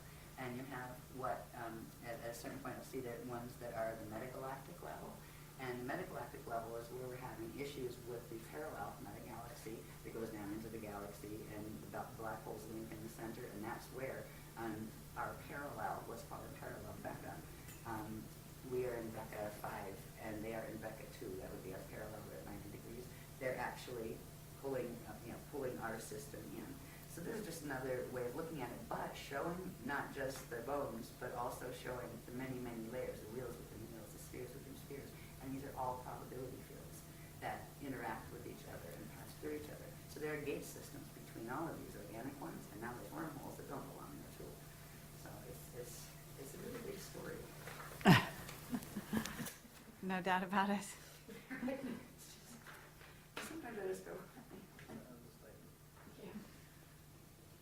This is just a simple one after you saw just a little bit. And like, these are very detailed. Like we tend to, I think everybody carries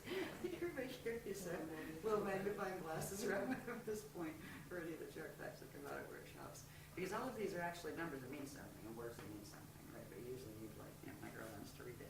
But this is showing a close-up of the section of that map that we just saw that corresponds to our galaxy.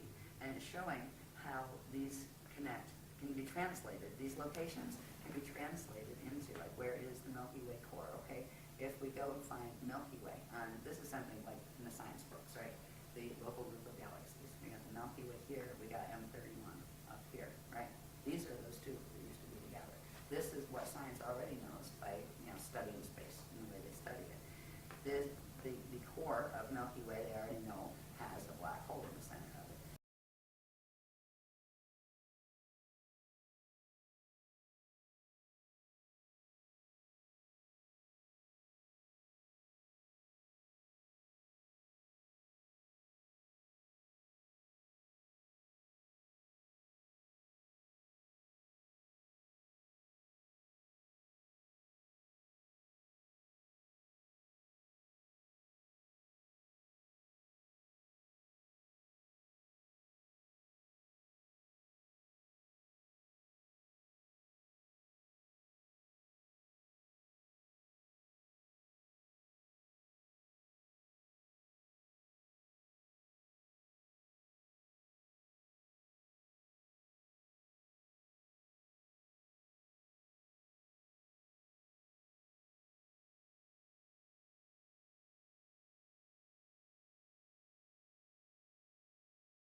Yes, that's why the Guardians wanted to be able to show. Okay.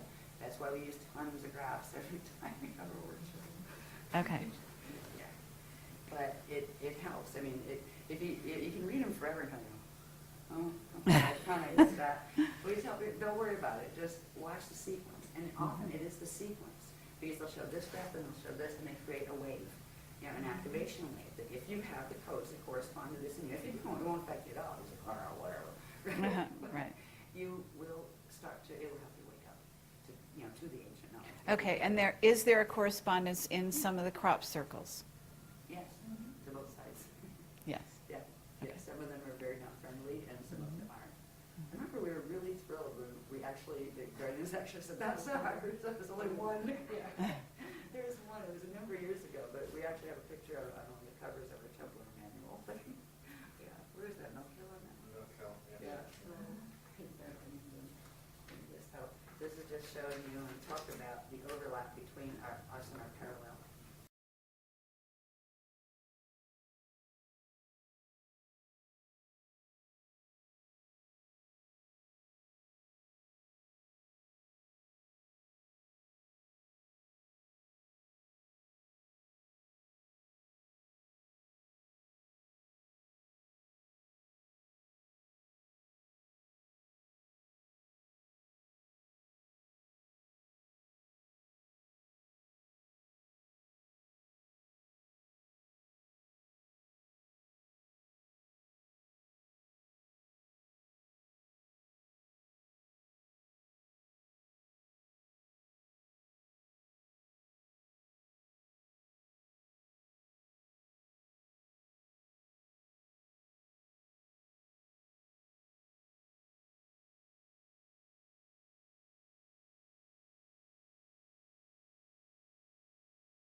Right. We try to do those too, right, to help Yes. the grids.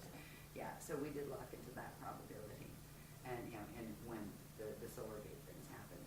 Okay, but Actually, I'd also like to talk about why or how that happened, that the sun did end up in that place, locked in. But we don't need to digress right here, but just for future. Probably get me in trouble if I answer that one fully. But don't I always do? There's a group of, there are a bunch of different, it's not just Zetas we're talking about. The Zetas are the little guys on the block. Don't worry about them at this point. There's a group called the Thetans, and they also run a very popular movement on the planet. And there's another group called the Borgia. They are from parallel Akasha, part of the black hole system. They have been trying to get control of the grids here. Everybody's fighting over the Death Star murder because it's here and it can be activated. So you're And saying there's a that bunch of these, systems that are fighting over this, right? Well, they actually try to activate what's called the Mica complex. The Mica complex is a set. Mica is on parallel Earth, and the Mica complex is here, and it is a set of wormholes that connect in through the Thetan grids. It's like certain implants here that the Thetans put in. So they actually tried to blast through to activate that and take it away from the other groups here, FA groups who were actually activating it. And it overloaded the solar core, and that creates a spasm. And when the prana seed spasms, it locks. And when it locks, it cuts the connection to the natural breathing that would happen between it and its dark matter template. And that is when Vargo starts, and the sun entered its Vargo cycle when that occurred. And it's grid wars. If you want to talk about the one thing, grid wars again. This is stuff that is happening not because nature had it happen or God had it happen. No, this is because people are acting like crazies in this universe. You know, they are. They're just like so far gone in the don't get it anymore that, you know, we all came from the same place. We're supposed to work together peacefully, and, you know, this crew just doesn't get it. The ones dealing with these particular... okay, but are you talking about, when you say Thetans and other groups, are you talking about off-planet beings that have come here, that are here? Maybe, are they physically incarnating? Yeah. Are they taking over bodies, that sort of thing? Yes, Okay, those two. yeah. And then also, what about the ships that we've been seeing near the sun? What are they trying to do? Depends on which ones they are. Okay. There are various ones up there. Okay. But And is the there- Scouts aren't up there. I mean- Guardians said they're not theirs. Okay, but if they're there, in other words, if the sun is basically locked into this, then what would be the purpose of having ships there at this time? Okay, it's got 2012. There's an alignment that's occurring in 2012 that has to do with the solar core, and whether or not its premise is working, the alignment occurs. It doesn't involve the Rasha body as a dark matter template. They just said it has to do with 2012. I wonder if this has to do with what this workshop's about. See, every workshop they reveal another level of something, and this time they're revealing stuff about what they're calling the ancient arrow sites, the 12 plus 24 ancient arrow sites that the Guardians are activating this weekend. Okay. Well, that brings us into the wing material, and we want to address that as well at some point. That's a better point after Monday. That's what they're going to talk about. In this Okay, workshop. well, there's a synchronicity there. They haven't mentioned it since Voyages was written. Mhm. And, you know, I was just like, yeah, I looked at some of the pictures, felt the encryption, going, oh boy, it's that stuff. Okay, pretty good. Thank you. Yeah, some of it's all right, but some of it has that twist to it. But all of a sudden, I mean, what is the name of that? I don't have the thing here. It was a really funny title.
there's nothing there that said anything except, oh, there might be a few other sites, there might be 7. And the guardian said there were 7 broken arrows.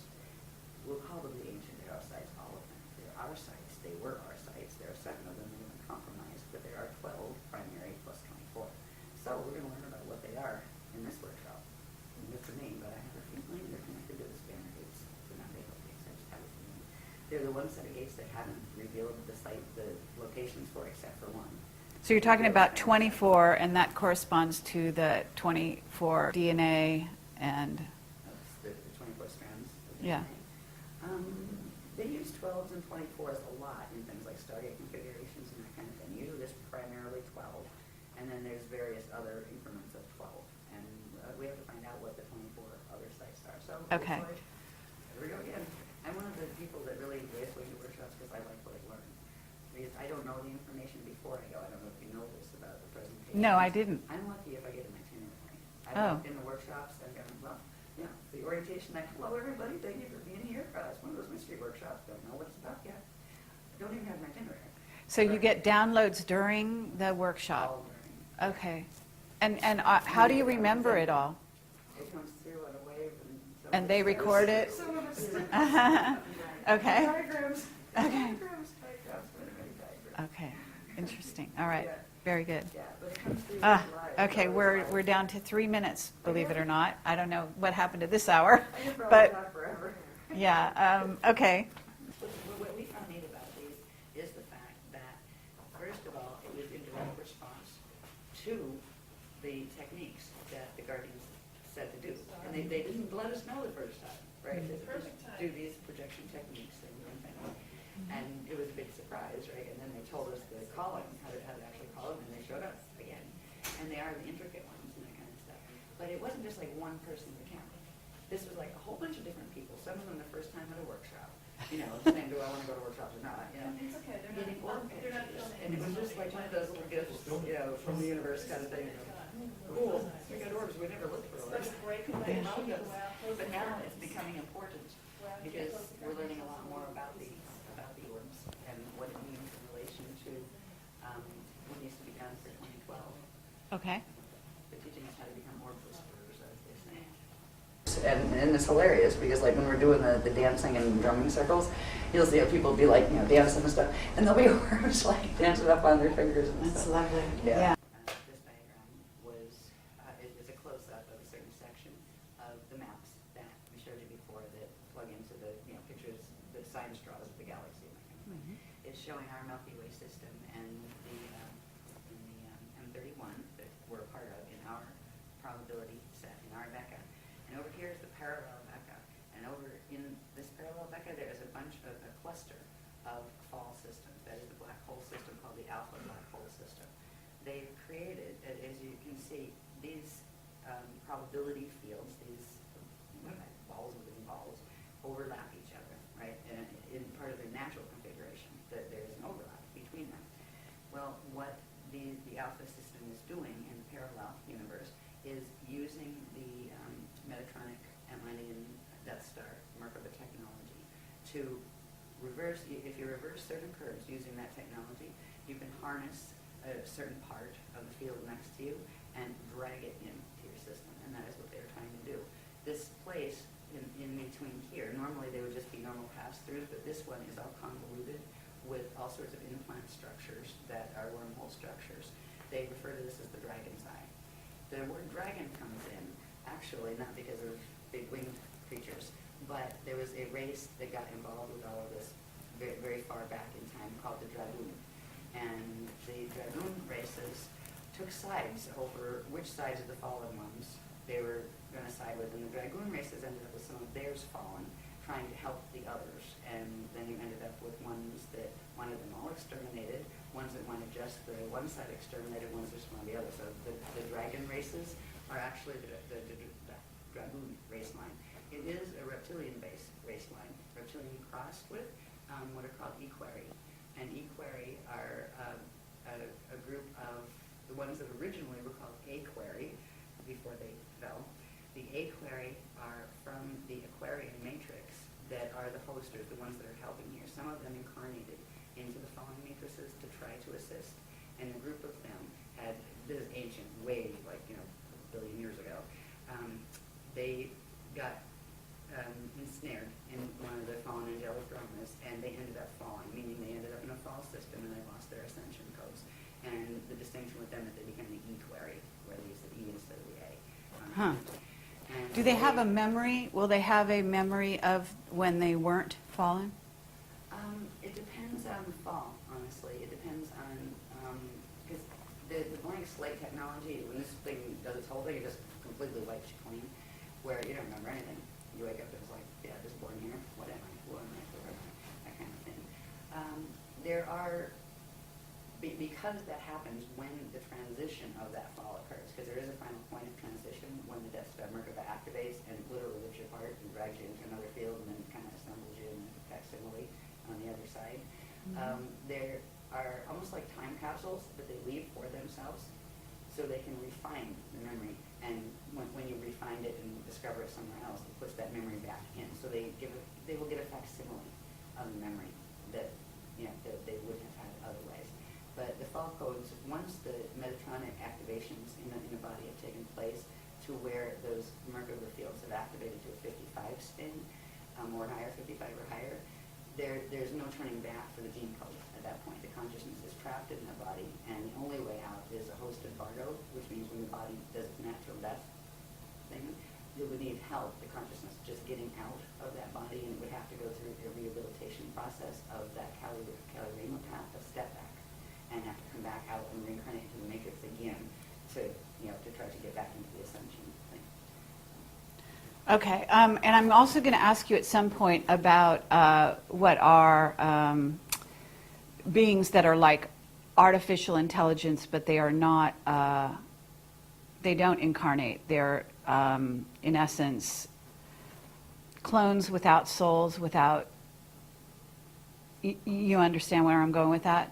I think so. So because we understand that the dark side is using a lot of those, and actually, sorry to bring this up, but the Wingmaker material talks specifically about a race of, in essence, they call them robots, which are, you could be calling them androids or whatever, that are actually, according to that material, we're on the way here. So, at some point, I'd like to address where those They're beings. already here, Yeah. first of all. Okay, go ahead. If you had to pick between the two, the Cordium and those guys, Yes. you'd probably want to pick those guys, not the Cordium. Okay. Both of them, like, one's as bad as the other as far as their intentions and what they're up to. But yes, there are a lot of different races who have gone in that direction in an attempt to preserve their finite lifespans, where they started with transferring consciousness from an old and dying body into a new clone body, cloned off their own, like, just make another copy. But the copies get weirder and changed every time, just like a photocopy or copy after copy after copy, and eventually it's like, what is that? Right? Well, there are races like that. Some of them are already here. As far as invading, I think they're watching too much Caprica, but seriously, because in the beginning, that's how it started, before the Galactica series. There's actually something that is, they're showing some of this drama in those series Sure. on TV.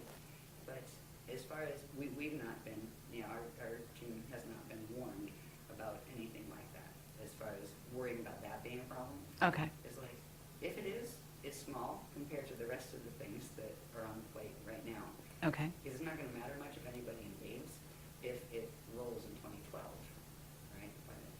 Right? It's not going to matter much then, because that would wipe out life here. It's not going to roll, though. Right. It would have if the intervention wasn't given, like, full tilt roll. I understand. Okay, so, and we can also talk about that. We can talk about, in other words, what was planned in terms of, are you talking about a pole reversal? Are you talking about a pole shift in which the planet itself would roll? And, Spin. I'm sorry? Crust spin. Crust spin, yeah. And that was planned for 2012, apparently. And you're saying it's been stopped, Postponed. postponed, yeah, until 2027, is it? 22's? No, it's 2230. 2230, okay. And then what's going to happen instead? We'll talk about that when we get through Okay. these pictures. Because So- these pictures will help understand what we're walking into in the first place, or what we're walking around on in the first place. And once we, once we can understand that, then we can talk about, okay, what do you do about that? Especially when we try to activate it and, make all this stuff happen in 2012. There Okay. are certain things, we have really strange titles of some of our workshops. Mirror in the sky, we've got Orpheus theory, but they all mean something. There are very specialized grid dynamics that we are being taught, so we can anchor the frequencies here of the things that are actually creating buffer fields for some of this. And it's actually the fields that we're helping the Guardians to anchor. And they would be able to anchor it alone if they were here, but you need an anchoring rod. And that's what our shield, we call it a shield, the group shield. Anchors here, the frequencies they send in, and they're actually giving a counter pull, so their 55 activation on the Merkaba can't go all the way in 2012. Because if it did, it would spin something called the planetary rods, and we'll see what they are in a little bit. We have a rod and a staff. Actually, we have two rods and a staff on the planet. And they are key energetic configurations. They have to do with vortices and things like that. Okay. And they have made by moving the rods before, they have, they moved it from like Pangea to whatever the next stage was. The next stage, it breaks the crust and it shifts it depending on what ways you pull the rods. And you have extinctions and things happen on the surface when they do that. They're planning to move the rods again in 2012. And we're not little people on the ground, we're just helping the Guardians to anchor it. But the Guardians are going to stop that. Okay. Where they can't prevent it, but they can hold it off long enough for when the gates close. When the gates close, they have to pull their energy out. When they pull their energy out, that Merkaba is going to activate. And the Mediterranean Merkaba will, the Death Star will activate on this planet, all that's left of the planet. So that's what evacuation. Okay, and that is sparking more questions, but I'm going to let you go on. Okay. Right. Okay, anyway, so that was the guidance. I just want to show you about that. It's in between our universe, which is really they call it the metagalaxy. It's our metagalaxy, Milky Way, and M31, and the parallel. And the parallel is the alpha system that has the black hole systems there that have wormholed their way through into our system that are trying to pull our system down as quantum blue. Okay, Yeah, great. next one. Mhm. Great. This one is it gets into the interesting stuff now. We're closer to home because we kind of started high in structure, right? Mhm, And now yes. working down. All right, now, so we went from the galactic level and the galactic level. Let's go down to the solar system level. This diagram shows the natural structure of an organic living solar system. Notice everybody has this little funny shape called, it looks like a star David, a 6-point star. That is a Merkaba star. Right? It implies a Merkaba field, which would be a three-dimensional, star type for hydronal field. Mhm. Right? And there would be, it consists of 12 planets. They have specific relationships, ratios, and sizes in relation to each other and in relation to their center sun. Every one of them have gates in the center. Every one of them has a central staff of energy that it rotates around. And it has two rods, one coming out, the rod comes out this way, and then the chamber comes out front to back. Right? The sun would have the same thing. They all have their north pointing up and their south pointing down, right? Mhm. They each spin on their axis at a reciprocal rate to each other, and their rods and chambers pass through each other and spark, because the rods can be very, very long energetically. So even though the stars and the planets may be long distance apart, the energy fields that their rods are sending would interface, and when they interface, they spark and they generate quantum. And there are certain periods in the natural breathing cycle or expansion and contraction of energy cycle where there's these wonderful arches that take place between the sun and the tops of its planets, and then the planets and the bottom of the sun. It's called the solar symbiosis cycle, and it's a natural living structure of a living solar system.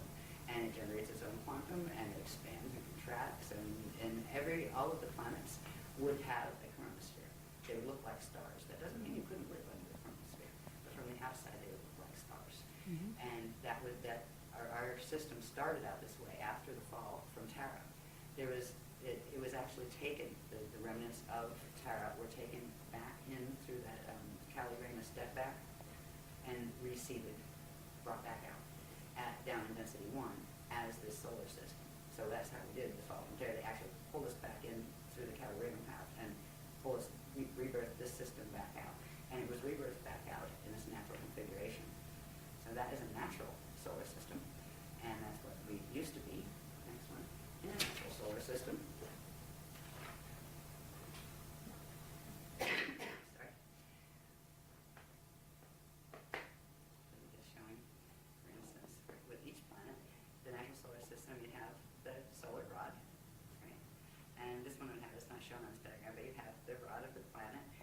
exchange energy together, and there would be energy arching through the planet, and there would be energy arching up and down here. There's another diagram that shows it a little better. But this would be, everybody notice the north axis would be the same. There wouldn't be an ecliptic because the north axis on both planet and sun would be pointing up in the same direction. That means now there's something called the planetary shield, that it's an invisible a platform of energy, a deflection field that actually forms from the planet spinning, and it's part of the actual Merkaba structure. And it goes horizontal to whatever the vertical is. So you would have this one horizontal. It would be the same horizontal as this one, where they would just be spinning in the same plane. That allows for the natural energy circulation and exchange that's supposed to take place in the living system. I don't know if you've probably looked at places like scientific representation of our system. It doesn't look anything like that. You know, I think it's Uranus is on its side, where it literally rotates on its side. Now, when it's a living system, this would be a natural organic electromagnetic energy flow around the planet.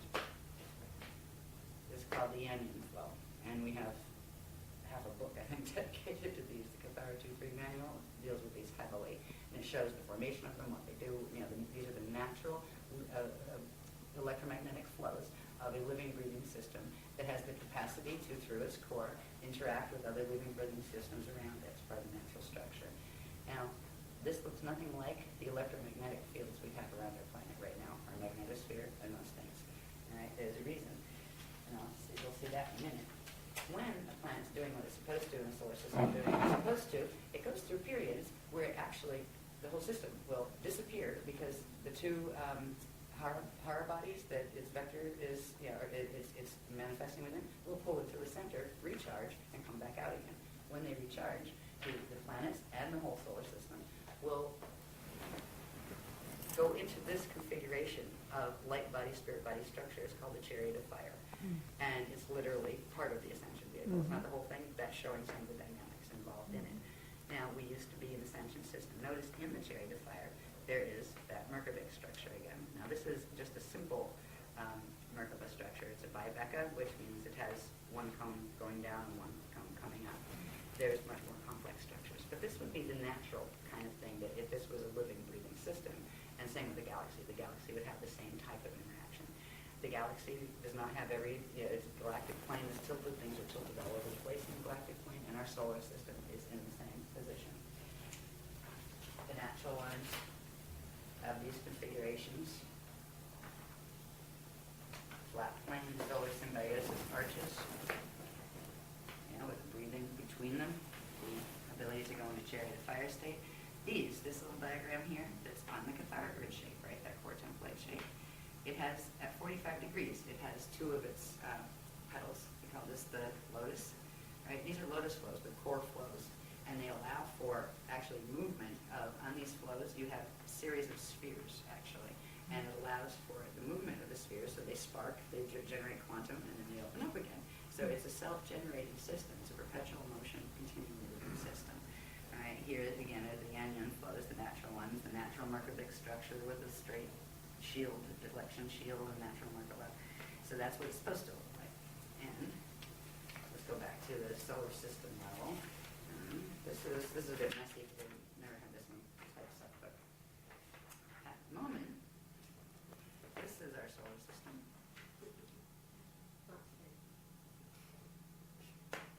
In the center there, you have the inner planets, right? We'll look at Earth in a minute as far as how it's sitting in the solar plane. It gives us the ecliptic and all of that. This is the Oort cloud that is, out in space around our system. What should have been Nibiru, our 12th planet, not our 10th. It was our 12th planet. I believe Chiron was our 11th. And then Pluto, and then where the asteroid belt is, there was another one called Maldar. And that exploded. So this is a mess. This solar plane is twisted here where you have Pluto's orbit, right? That's already going wacky out this way. Then you have Nibiru that actually comes in, I forget, I have the date somewhere, 3,036 or something like that years. On the other end of it, there is another, it's an artificial body that was actually created by squashing together fragments of planetoids and things, and partially pieces of the moon as well. This one is called Wormwood, and it was meant to counterbalance the orbit of this, and they go in and out of the density to it in a series.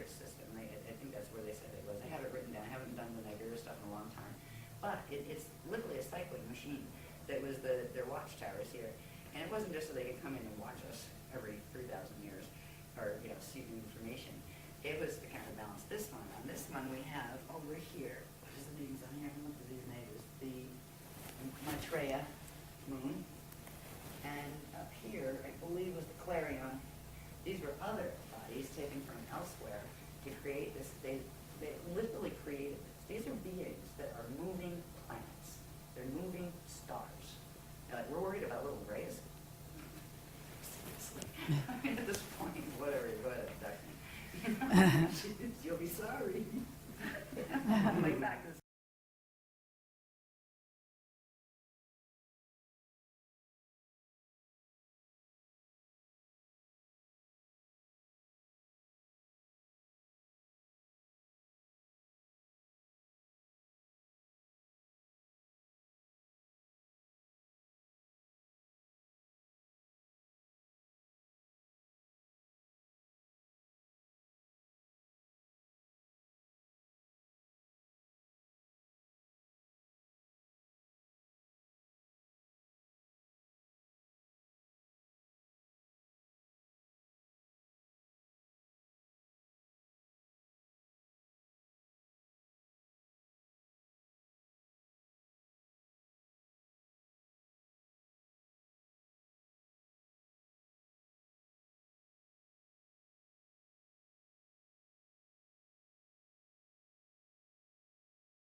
because there's a way they play with the dimensions here where they can bring them in without totally tipping the system, without, totally wiping out the solar system. That's why they've been able to do this cycle before. But when the full gates are open and they allow this in the stellar activation cycle where they're activating the 55 Merkaba, it will actually, these will be used to flip the whole plane and drag it in. And that's, they're literally, I don't know what kind of game you would call this, but they're literally using very advanced physics. So are you saying that they're all artificial bodies? Are you saying that Nibiru or No, Wormwood? That was one of the natural planets. That was Stars natural? planets, yeah. Okay. One What was about stars. Wormwood? No, that was created. I think part of it were pieces of the moon and something else. I remember they told us about that a while ago. The moon is not a normal body either. That's artificially created Yes. as well. And because it keeps certain things at certain spin rates that they have to keep in order to keep the vortex connections to the wormholes. And that's why this whole thing is not. That's why our solar system is such a mess, because they were created wormholes. Okay, what about a brown dwarf? Is there a brown dwarf in there? Possibly. There's white dwarfs, like Cirrus B. Brown dwarf, it's possible. I don't have to ask. Okay, so the other axis that you've got there, there are two other planetary bodies. What are they called? This one, they call it the Maitreya. Okay. And it was like a long time ago, a number of years ago, that they gave this particular information. So it's probably somewhere back, either like in the writings or on the video, where they explain, what is Maitreya, where'd that come from? Because some of this stuff they actually dragged in from the parallel system to counterbalance it. Clarion, this one up here, was related to, I think it was a piece of the other one that's, what was that? There's Clarion and there's the other one that was a normal part of here, Chiron. All right, so you have Clarion up here, that I think was a piece of Chiron. Chiron used to be one of the normal ones, and I think it was, you had Nibiru, Chiron, it was 11. Chiron used to be 11. But what's called Chiron now got stuff down in here, part of it got broken off, it became a Clarion thing they're using up here. And you have one of these controlled by the Dex black hole system, which was the Wisa matrix that I pointed out on those maps. You have Dex and Drax, and they don't like each other. They're fighting. You have the Anunnaki and the Omicron Draconians. They don't like each other, and they're both fighting. And then you have Drax that like the Draconians, and you have the Dex that like the Anunnaki. I mean, it's hilarious. It's sad. It's really just sad. But there are a whole bunch of groups on each side of this polarity drama. Then you have the Christians sitting in the middle going, like we're not fighting with anybody, but what do you do when everybody's helping on destroying each other? Because that's what's been happening down here for eons. So anyway, this is what our solar system looks like up here. This artificial, it's like a wobbling orbit. It's not just a planet that wobbles. There's actually a wobble created in the solar plane itself. It's actually taken the solar plane where it doesn't sit flat in the galactic plane anymore. I think it's at around 45-degree tilt to the galactic plane. And it also created this thing here that through the core, and especially in the closer to the core planets like Earth and the Sun, it has harnessed how fast things spin, which means it's harnessed the time pulse. So through this device, they've been able to progressively get control over how fast things spin, so they can synchronize the spins of things over here with the things that they're trying to merge them with on the parallel side. It's a bizarre and fascinating and perfectly morbid technology, that's technology. Now, what that creates on a planetary level, when we look at our little Earth sitting in the middle of this, and it's not just that this has happened on the solar level. They've also put the same type of mechanism in the planetary core and in the Stargate systems here to create the same effect to plug our planet into that whole system. They've done it on the other planets too. The ones that don't have anything that has its axis is not tilted the same as the sun is either in its normal place and the sun got tilted, which is part of the case here, or it's not in its right place, because they should all be sitting on a natural, vertical and horizontal plane with each other. This is what we have right now. And like science tells us this is normal and this is natural. While our planet's tilted about 23.5 degrees and it does this cycle called the precession of the equinoxes. And Right. we've got the ecliptic shield, that cuts through, the sun's shield.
Shakedown. Is there also a correlation with the cross? In other words, the actual symbol of the cross reflecting what is in essence this frozen inability to generate. Yes, Yeah. yes. And even more, that has to do with the mutation of natural Chalet light units into forcing them into the Vesica Pisces dead light unit configuration. Interesting. Yeah. The original cross has perfectly equal, and it's called the Ruche, and it has perfectly equal. I think the Celtic cross is the closest you get these days as far as. And it fits inside a circle, in other words, because then it's. Yeah, I know that's my mom. Anybody have one? It's one of our sacred symbols. So this is right now we have this all part of the mechanics of the Death Star Merkaba technologies. We have the unnatural precession of the equinoxes. This is called the sextant shield. It's actually it's a distortion shield of energy that keeps those vortices spinning at their tilted angle. It keeps us aligned with, we flip between being aligned with Polaris, which we are in that phase now, and flipping back into alignment with Vega. And we just keep cycling back and forth and wobbling back and forth in the precession of the equinox.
that made of bivecal light units instead of living light units, containment harness.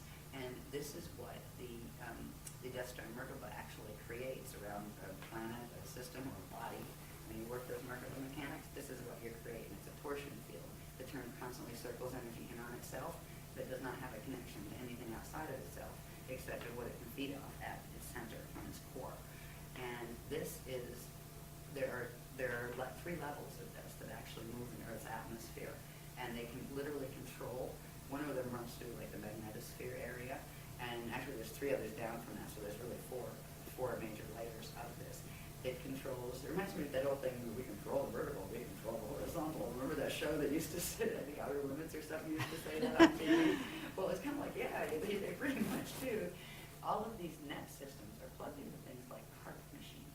And I'm sure the Hadron Collider has something to do with activating all of these too. I heard they just had their first good test yesterday or something. Yeah, good timing.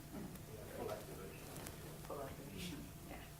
So these net fields are responsible for literally wiping out the DNA. Science has already figured out that DNA is sensitive to a couple of things. It's sensitive to radiation, not to destroy DNA. It's sensitive to magnetism, electromagnetism.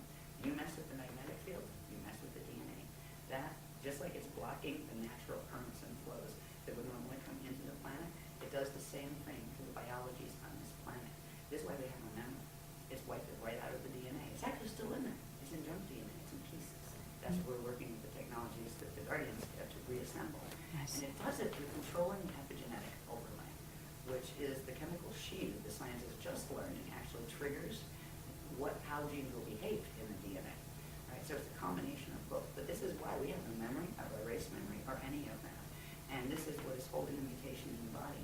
Right now, our own biofields and the biofields of the life forms on the planet carry all of these same mutations. We carry these, we carry the wobbling vortices, we carry the phase-locked, blue moved in their flows, and all of that. And if we are going to ever get out of here, while we have time left, the gates are open. It's amazing the gates are even open and it's still usable after all of this. But we need to reverse mutate our bodies. And we have been working for 10 years with that. We worked through the light body layers. We worked through the spirit body layers. Now we're into something called the Ashe body layers. That they're kind of, the Ashe body is interesting. It's like a combination between the spirit body and the light body and the atomic body.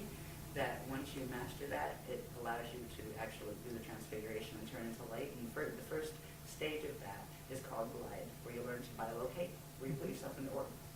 And you go elsewhere and bilocate and then come back. But you still have to leave the body here. The second stage is what we're working on now, is called translocation, where you get to the point where you can do a certain level of transfiguration with a certain quantum of your atoms into light temporarily, so you can go visit elsewhere and take your body with you, but you'll still be keyed to the space-time imprint or encryption of this planet until a certain other thing happens, right? So that's called a slide 1. The third thing is called slide 2, or span. That's called where you learn how to not just translocate, where you're going visiting and come back, but transmigrate, where you actually can be free and you do not have to come back here, you don't have to incarnate back here. That has to do with releasing something called the body cell. That's the donated quantum from an egg and sperm of your parents.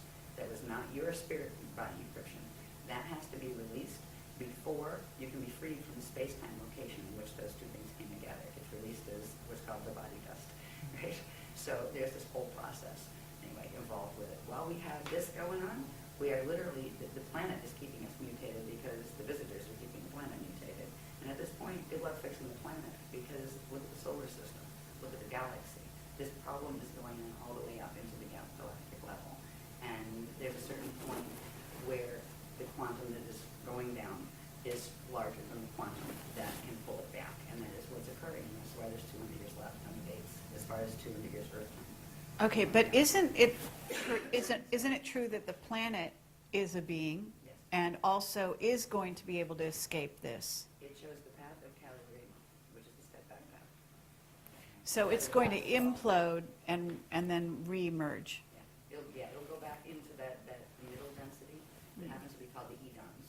Out here, the density, remember when I don't have one really, yeah, I do. On this graph,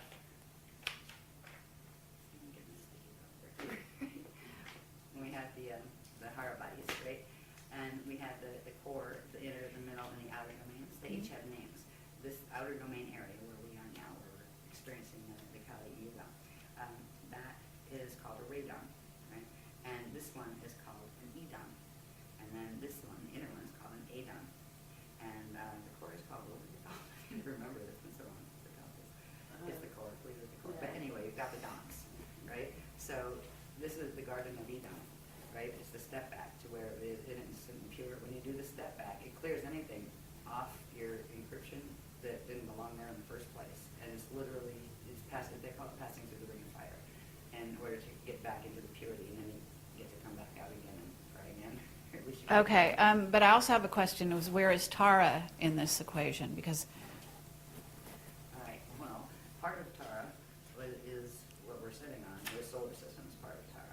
The other part of Tara is when we look up in the sky and see Alcyone, the star Alcyone in the Pleiades cluster. Right, that is the remnant of what Tara is. So if you take Alcyone and take the quantum of this solar system here, minus the few bits that they put in that didn't belong here, that went from here, and you put all that quantum together, you would have found Tara. okay, And but density too. my understanding was there was going to be, that once there's an ascension group that's going to leave here and go to Tara. That was before the Bluestone project failed. Oh, That failed in 2003. I see. So at this point in Voyager's book, you would not believe what we have been moving for since that. We're on mission upgrade 44, 45. Yeah, I have a list of them somewhere. Yeah, just because it gets amusing to look at. Where you just think, oh my God, there's been that many mission upgrades. First, there was the attempt to salvage. This is all the stuff they're trying to do before the thing happened with the sun. Once that happened, there's nothing that can be done at that point.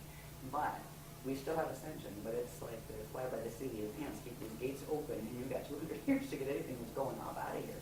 And that's what's happening at this point. So Voyagers was written 10 years ago. Yes. Yeah. A lot of Well, okay, so, but okay, my mind's going too many places at once here. But if they're not going to Tara, and maybe you're getting to this, then where are they going? And are they going back to Alcyone or jumping where? Or is that, they're making up their minds? They go to home. There's a few steps to get there. M31 Oh, okay. Andromeda Galaxy. Oh, That's all right. where we meet back. But there's a few steps in between. The first Okay. set of steps has to do with something simply called higher Earth.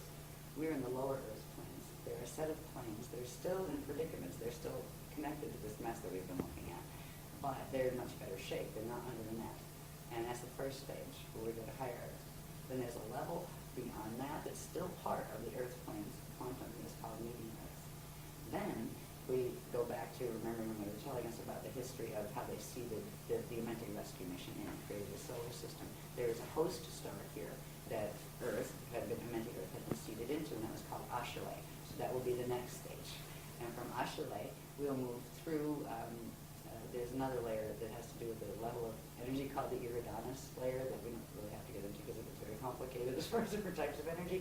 But it's another set in between before we get to Earth up in M31. But that is where we're going. And from there, that's where originally the encryption here emerged from. From there, you can go where you want, basically. Mhm. But it's a process of getting, of re-evolving back to where we can do full price style evolution on our own, because right now we're being hosted, we're being given frequency to support us in the process until we can hold that frequency ourselves.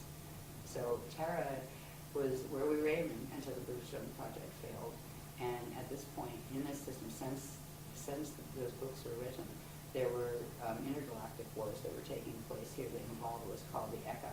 And the Eka is, if you remember the maps that showed one Cathara grid and then four of them together with the thing at the center, right? Mm-hmm. The thing at the center is the Eka, that's a low Cathara grid, and that's like they call it, well, for Earth it would be like the inner Earth would be there, and that kind of thing. It wouldn't be here, it's actually up there, it's like a higher level.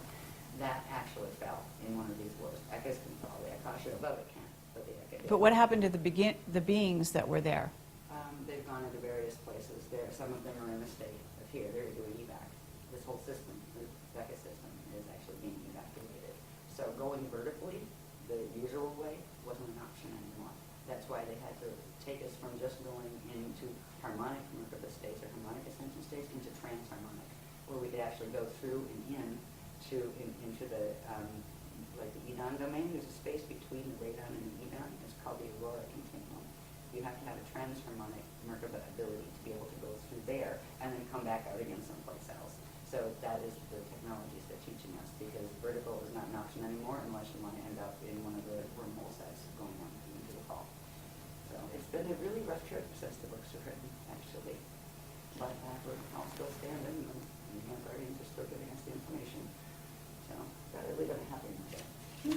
Okay, before we do a break. that's okay. Well, let's keep going. As far as the poison apple fields go, this one shows the shape better. You have that net field around it, but see that little shape right there? Looks like an apple. Yes. That's the shape of our magnetic fields, the basic shape of our magnetic fields. even though There's a lots crop of- circle that looks like that. Lovely. Find it. This thing here, right? A lot of people are using that as their logo these days. Right.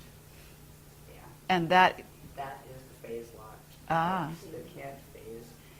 With the constricted, if you look at it, you can look at this more closely if you want to. You can see the difference. There's two catharagrams there. One, the artificial tree of life, which is taking the natural proportions and pulling them in, where it actually squeezes it. And that changes the shape of the sphere and gives you a bold equator like the planet has. Because that is the configuration that planet has in light body right now. And interesting. this is also connected to something called Metatron's cube and something called the Fibonacci spiral. And what is this center bit right there in this, the dark, is that a black hole or? No, that is another one of their twisted,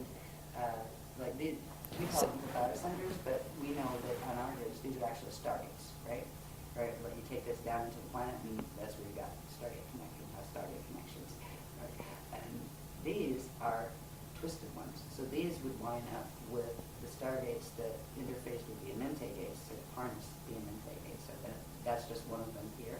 But if you look at that, if you look at the teachings that goes with that logo, you'll be amazed to see how it fits and relate when it sits next to what eternal life creation is.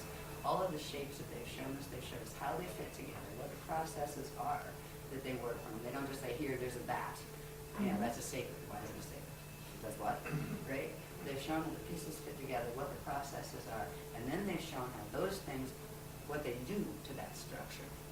And so, anyway, there's all sorts of pieces that show we've had to do this because this is what is taking down the planet, these dynamics, and people now practicing them again, just like in Atlantis. It's like Atlantis rising again. It really is. They say, how do we get in this predicament? Very much Look so. around you. Same way. Yeah, yeah. Gullibility on a certain level where, oh, sure, I'll try that, right? Not wanting to hear it if somebody's trying to say, oh, maybe you want to think about that first.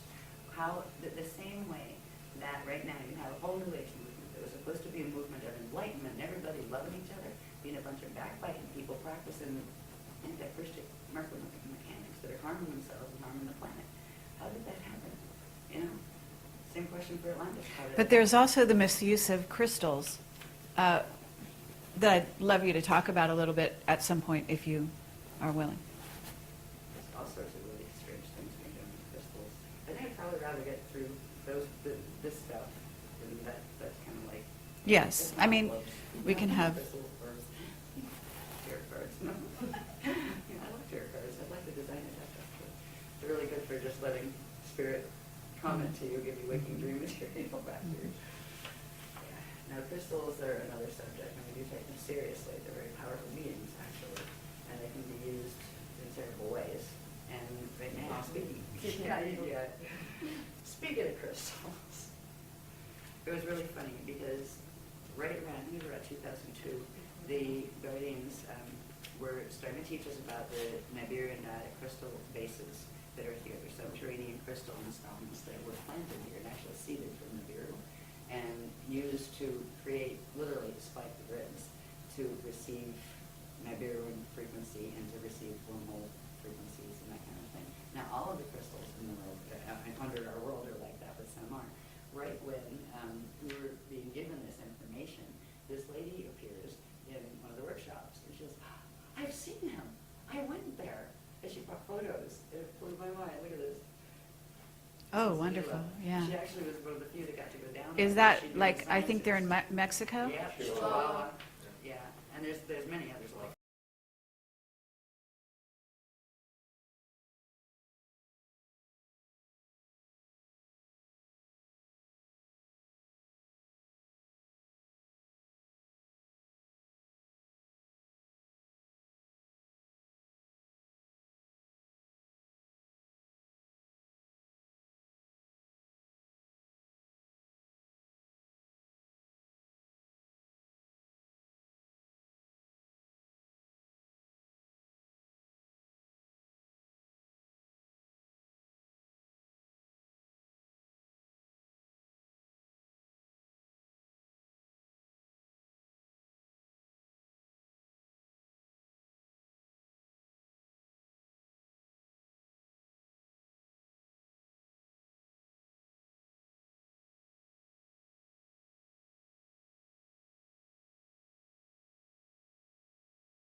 Anunnaki and a number of others. And then you have the Wisas, taking side, you have the And what about the Syrian Anunnaki? Where do they fit in?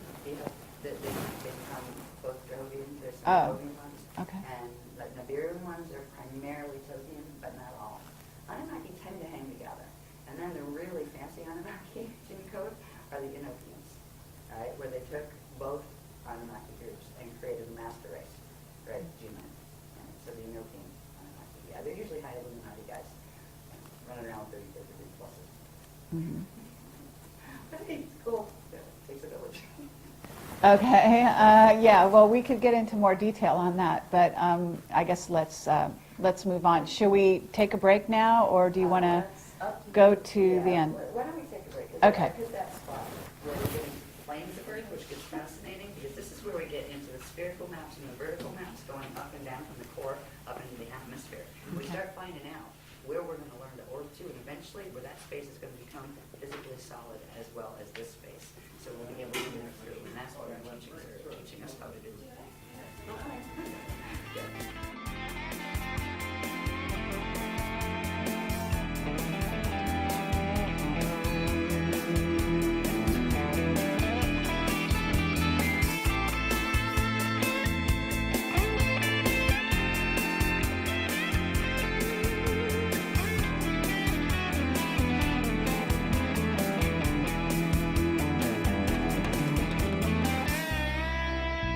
Inside our sonar team.